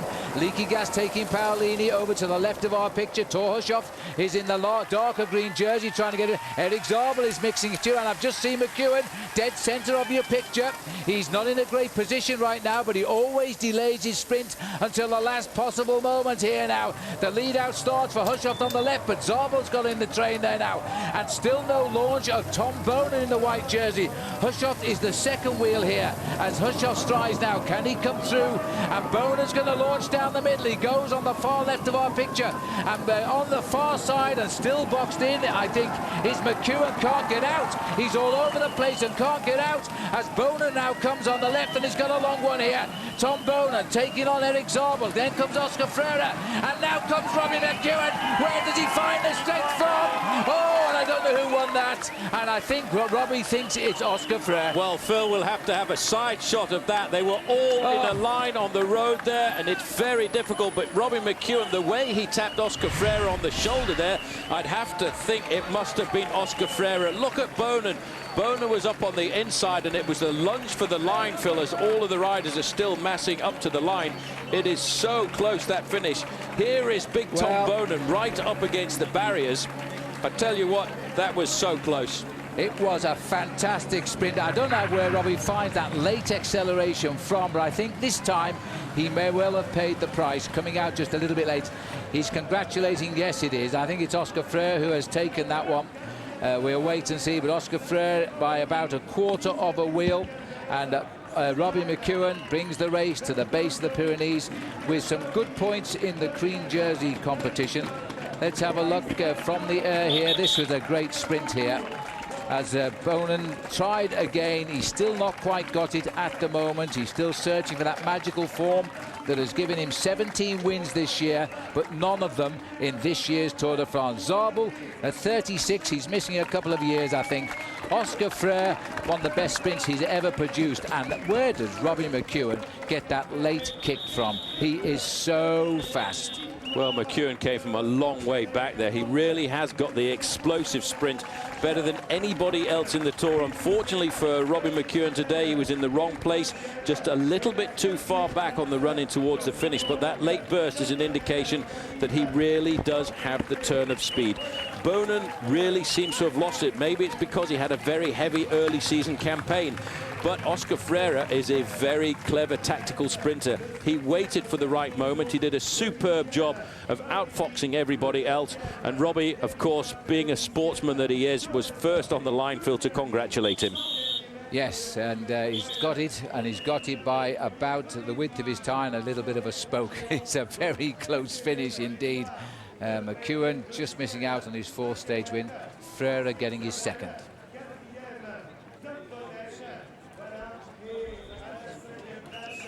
So, as we look at the finish there at the moment, we could just see there that it's going to be Oscar Freire who gets the honours. There's a bull ring down here in Dax, very close to France. Okay, let's have a look at the Honda results here. Oscar Freire getting the win.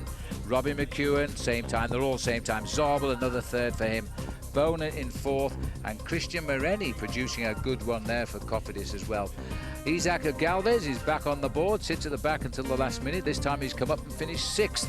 Ventoso 7th. Paolini still hasn't quite got the finish his team set him up for in 8th. And David Kopp, a newcomer to the Tour de France this year, for Gerolsteiner, finishing in 9th. Hushoft, he'll probably be a bit disappointed with a 10th place finish, but you know, you can throw a blanket over the lot of them today. Here come all the other sprinters: Eisel, Casper, Bernard. He won't be happy with 13th, unlucky for some. And further down, Gert Stegmans, the lead-out man for Robbie, comes home in 16th place. Carlos da Cruz, I haven't seen too much of him this year, 18th. And a brilliant ride by Floyd Landis. He's sprinting home amongst the best men in the world, taking a 20th place finish. That man is on fire too, and I'm looking forward to seeing him in action tomorrow when we go into the Pyrenees. Well, what a tremendous sprint that was. McEwen so fast, but this time came just that fraction too late as he lunged for the line. Clash of the old shoulders, nothing to do with bad riding. That's the speed of the day. And he was the first to congratulate Oscar Freire as he crossed the line, because sprinters know, you know, whether they've won or lost. They don't need a photo finish. You simply know where you finish. Well, we'll take a quick break. We'll be back, of course, and wrap up the whole day of racing here. Don't forget, the mountains come tomorrow, but before that, the podiums come today. Enjoy everything to do with the Tour de France. We'll be back in just a couple of minutes' time. The 2006 Tour de France on OLN is brought to you by the Trek Tour Mania Scratch and Win Sweepstakes. Play every day of the tour at your local Trek dealer and at TrekBikes.com. And by Star Motorcycles. We build it, you make it your own. I've kind of got this problem. I can't sleep, cold sweats, rash. I think I've got this Tour Mania thing. Play the Tour Mania Scratch and Win Sweepstakes at your local Trek dealer for a chance to win one of thousands of sick prizes, including a ride with Lance, and get a healthy dose of savings on bikes and accessories. Play every day at TrekBikes.com. Oh, what a relief. Hey, what have you got for this?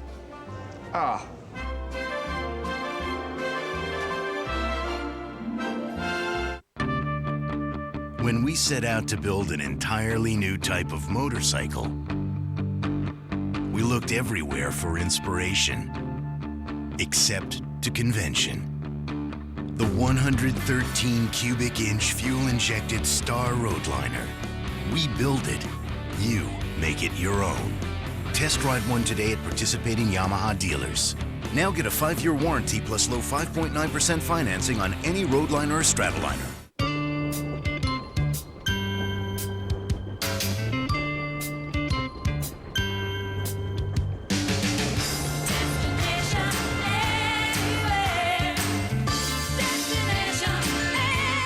The Cordaid Challenge? Find a complete solution for poison ivy. New 2-step Cordaid Poison Ivy Care. A scrub clinically proven to remove the toxin, and a spray to prevent the itch. It's science applied to your skin. Stage 10 is a brand new bike race. The mountain men have high hopes, and the Americans face an uphill battle. The Pyrenees await as the Tour de France continues. Stage 10, tomorrow live at 7:30 a.m. Brought to you by LL Bean. OLNTV.com is on tour and right in the middle of the Tour de France. Get instant and exclusive access to clips, photos, bios, and race routes, along with stage summaries and forecasts from our team of experts. OLNTV.com, your link to the Tour de France. Attention.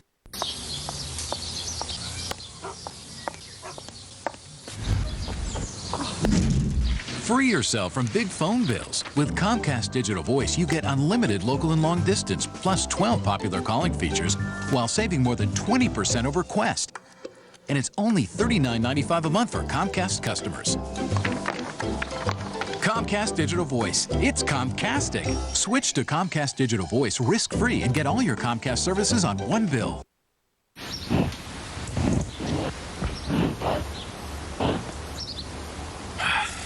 Stop writing those big checks to the phone company.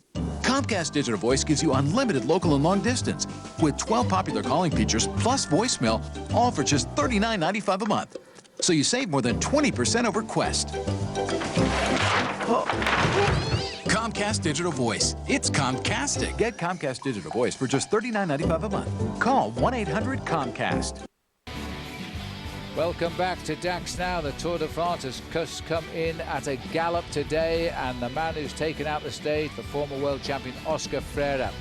He has had his second stage win of the Tour. Don't forget that up next on OLN is America's Cup Magazine show, and I'm sure you'll enjoy that. Let's see if we can just show you again the finish of a stage of the Tour de France here in Dax. We've seen some big sprint finishes down in this city over the years gone by, but this is certainly one to be remembered. Look at this. Absolute chaos. Sprinters all over the road. Tom Boonen led out perfectly by his team, hugging the barriers there, but behind you can see Oscar Freire has seen the gap, and then whoosh, there's a green flash comes up through the middle, and it's Robbie McEwen challenging again, but not quite making it this time. Bumping shoulders a fraction here. Look at the move by Robbie McEwen. He sees the door open. When you're a sprinter, you've got to grab that possibility as soon as you can. But for Robbie, he probably had to go 1 or 1.5 meters further than Freire in the last 15 meters of this race. Bump of the shoulders, that's just to keep themselves upright. These are the most agile men in the sport of professional cycling. And the first man to congratulate Oscar Freire over the line was Robbie McEwen.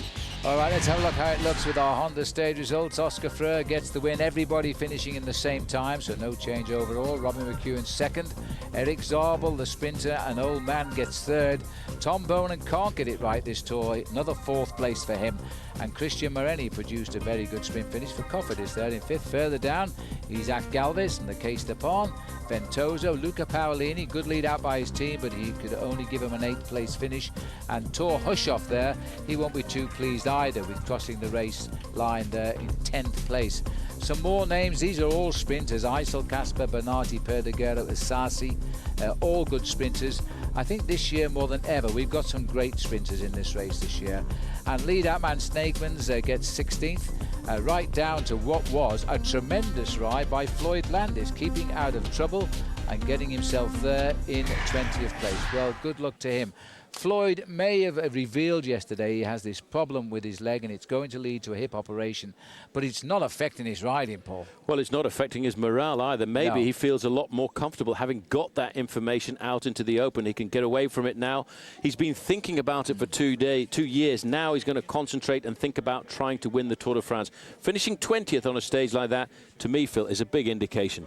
Yeah, well, of course, thank heavens, there was a little crash again towards the finish. It so often happens as they run into the line, you know.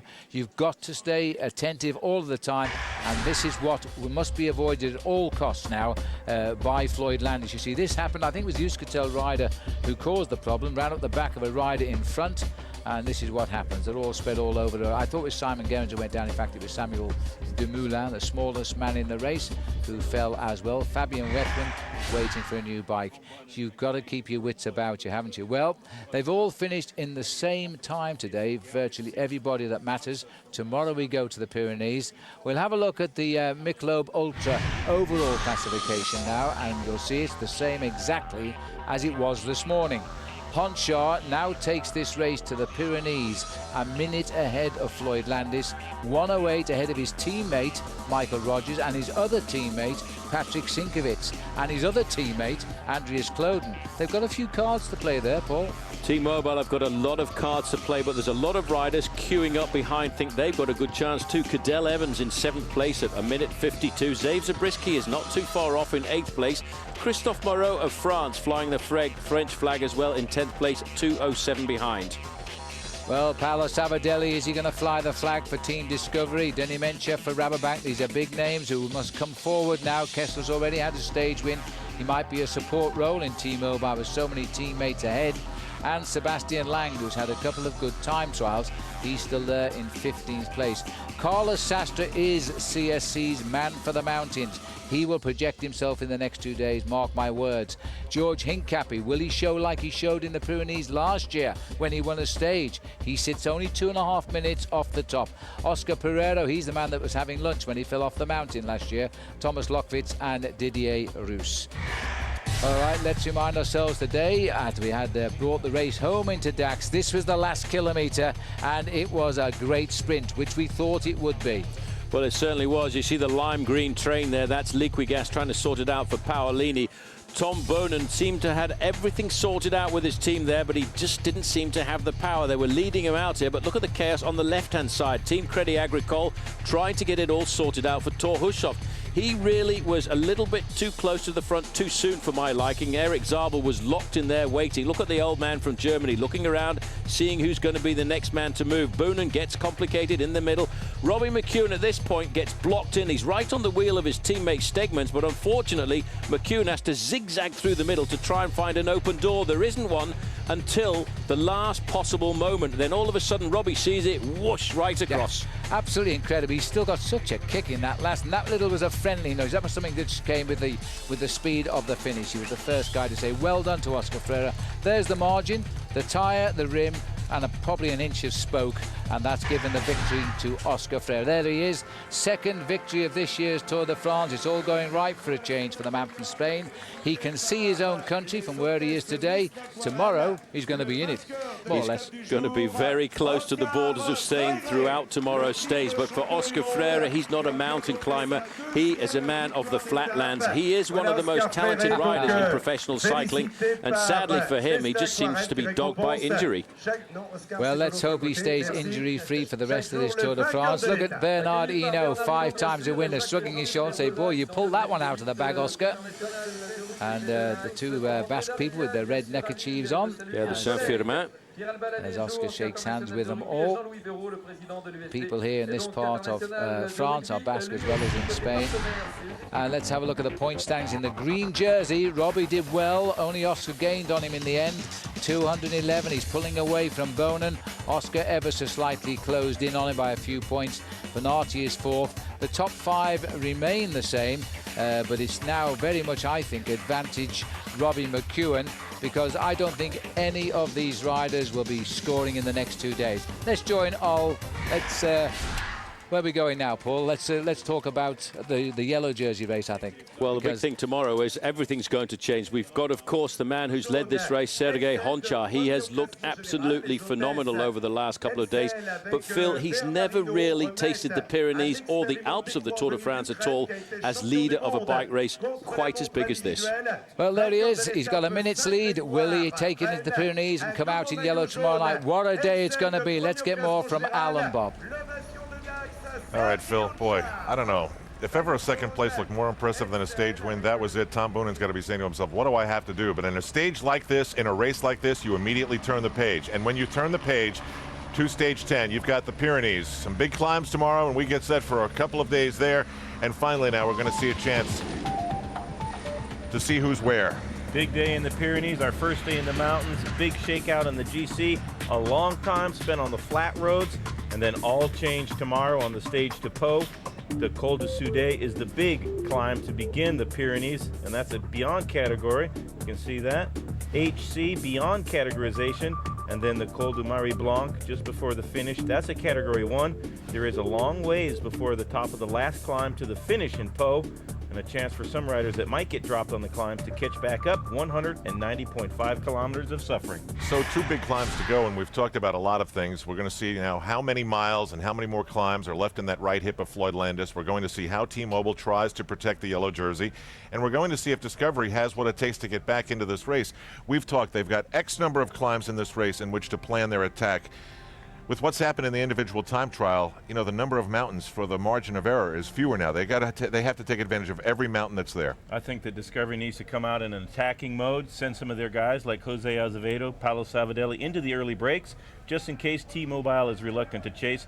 They have 5 guys in the top 10 on GC. That might present a problem also. Who's going to do the tempo? Who's going to do all of the teamwork necessary? Gonchar's in the yellow jersey. That's not going to last for very much longer. So 1 little climb early and then 2 big ones. It all starts your way an hour early tomorrow. That's right. We like to celebrate these mountain stages as much as possible. We begin at 7:30 a.m. Eastern Time. That's 4:30 a.m. on the West Coast. We're back at you in prime time with our enhanced coverage at the same time, 8 p.m. Eastern, 9 Pacific.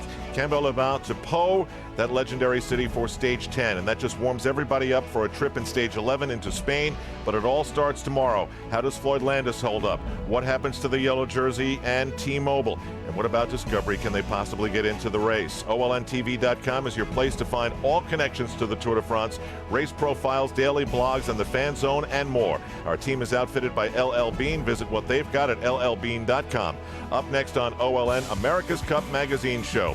For Bob Roll, Phil Liggett, Paul Sherwen, Frankie Andreu, Craig Hummer, and Robbie Ventura, this is Al Trautwig. Once again, the sprinters dazzle us, but Robbie McEwen, amazing as he visits every part of the road to come across in second place. The yellow remains with T-Mobile, and that's the story of the day. The Pyrenees come tomorrow, right here on OLN.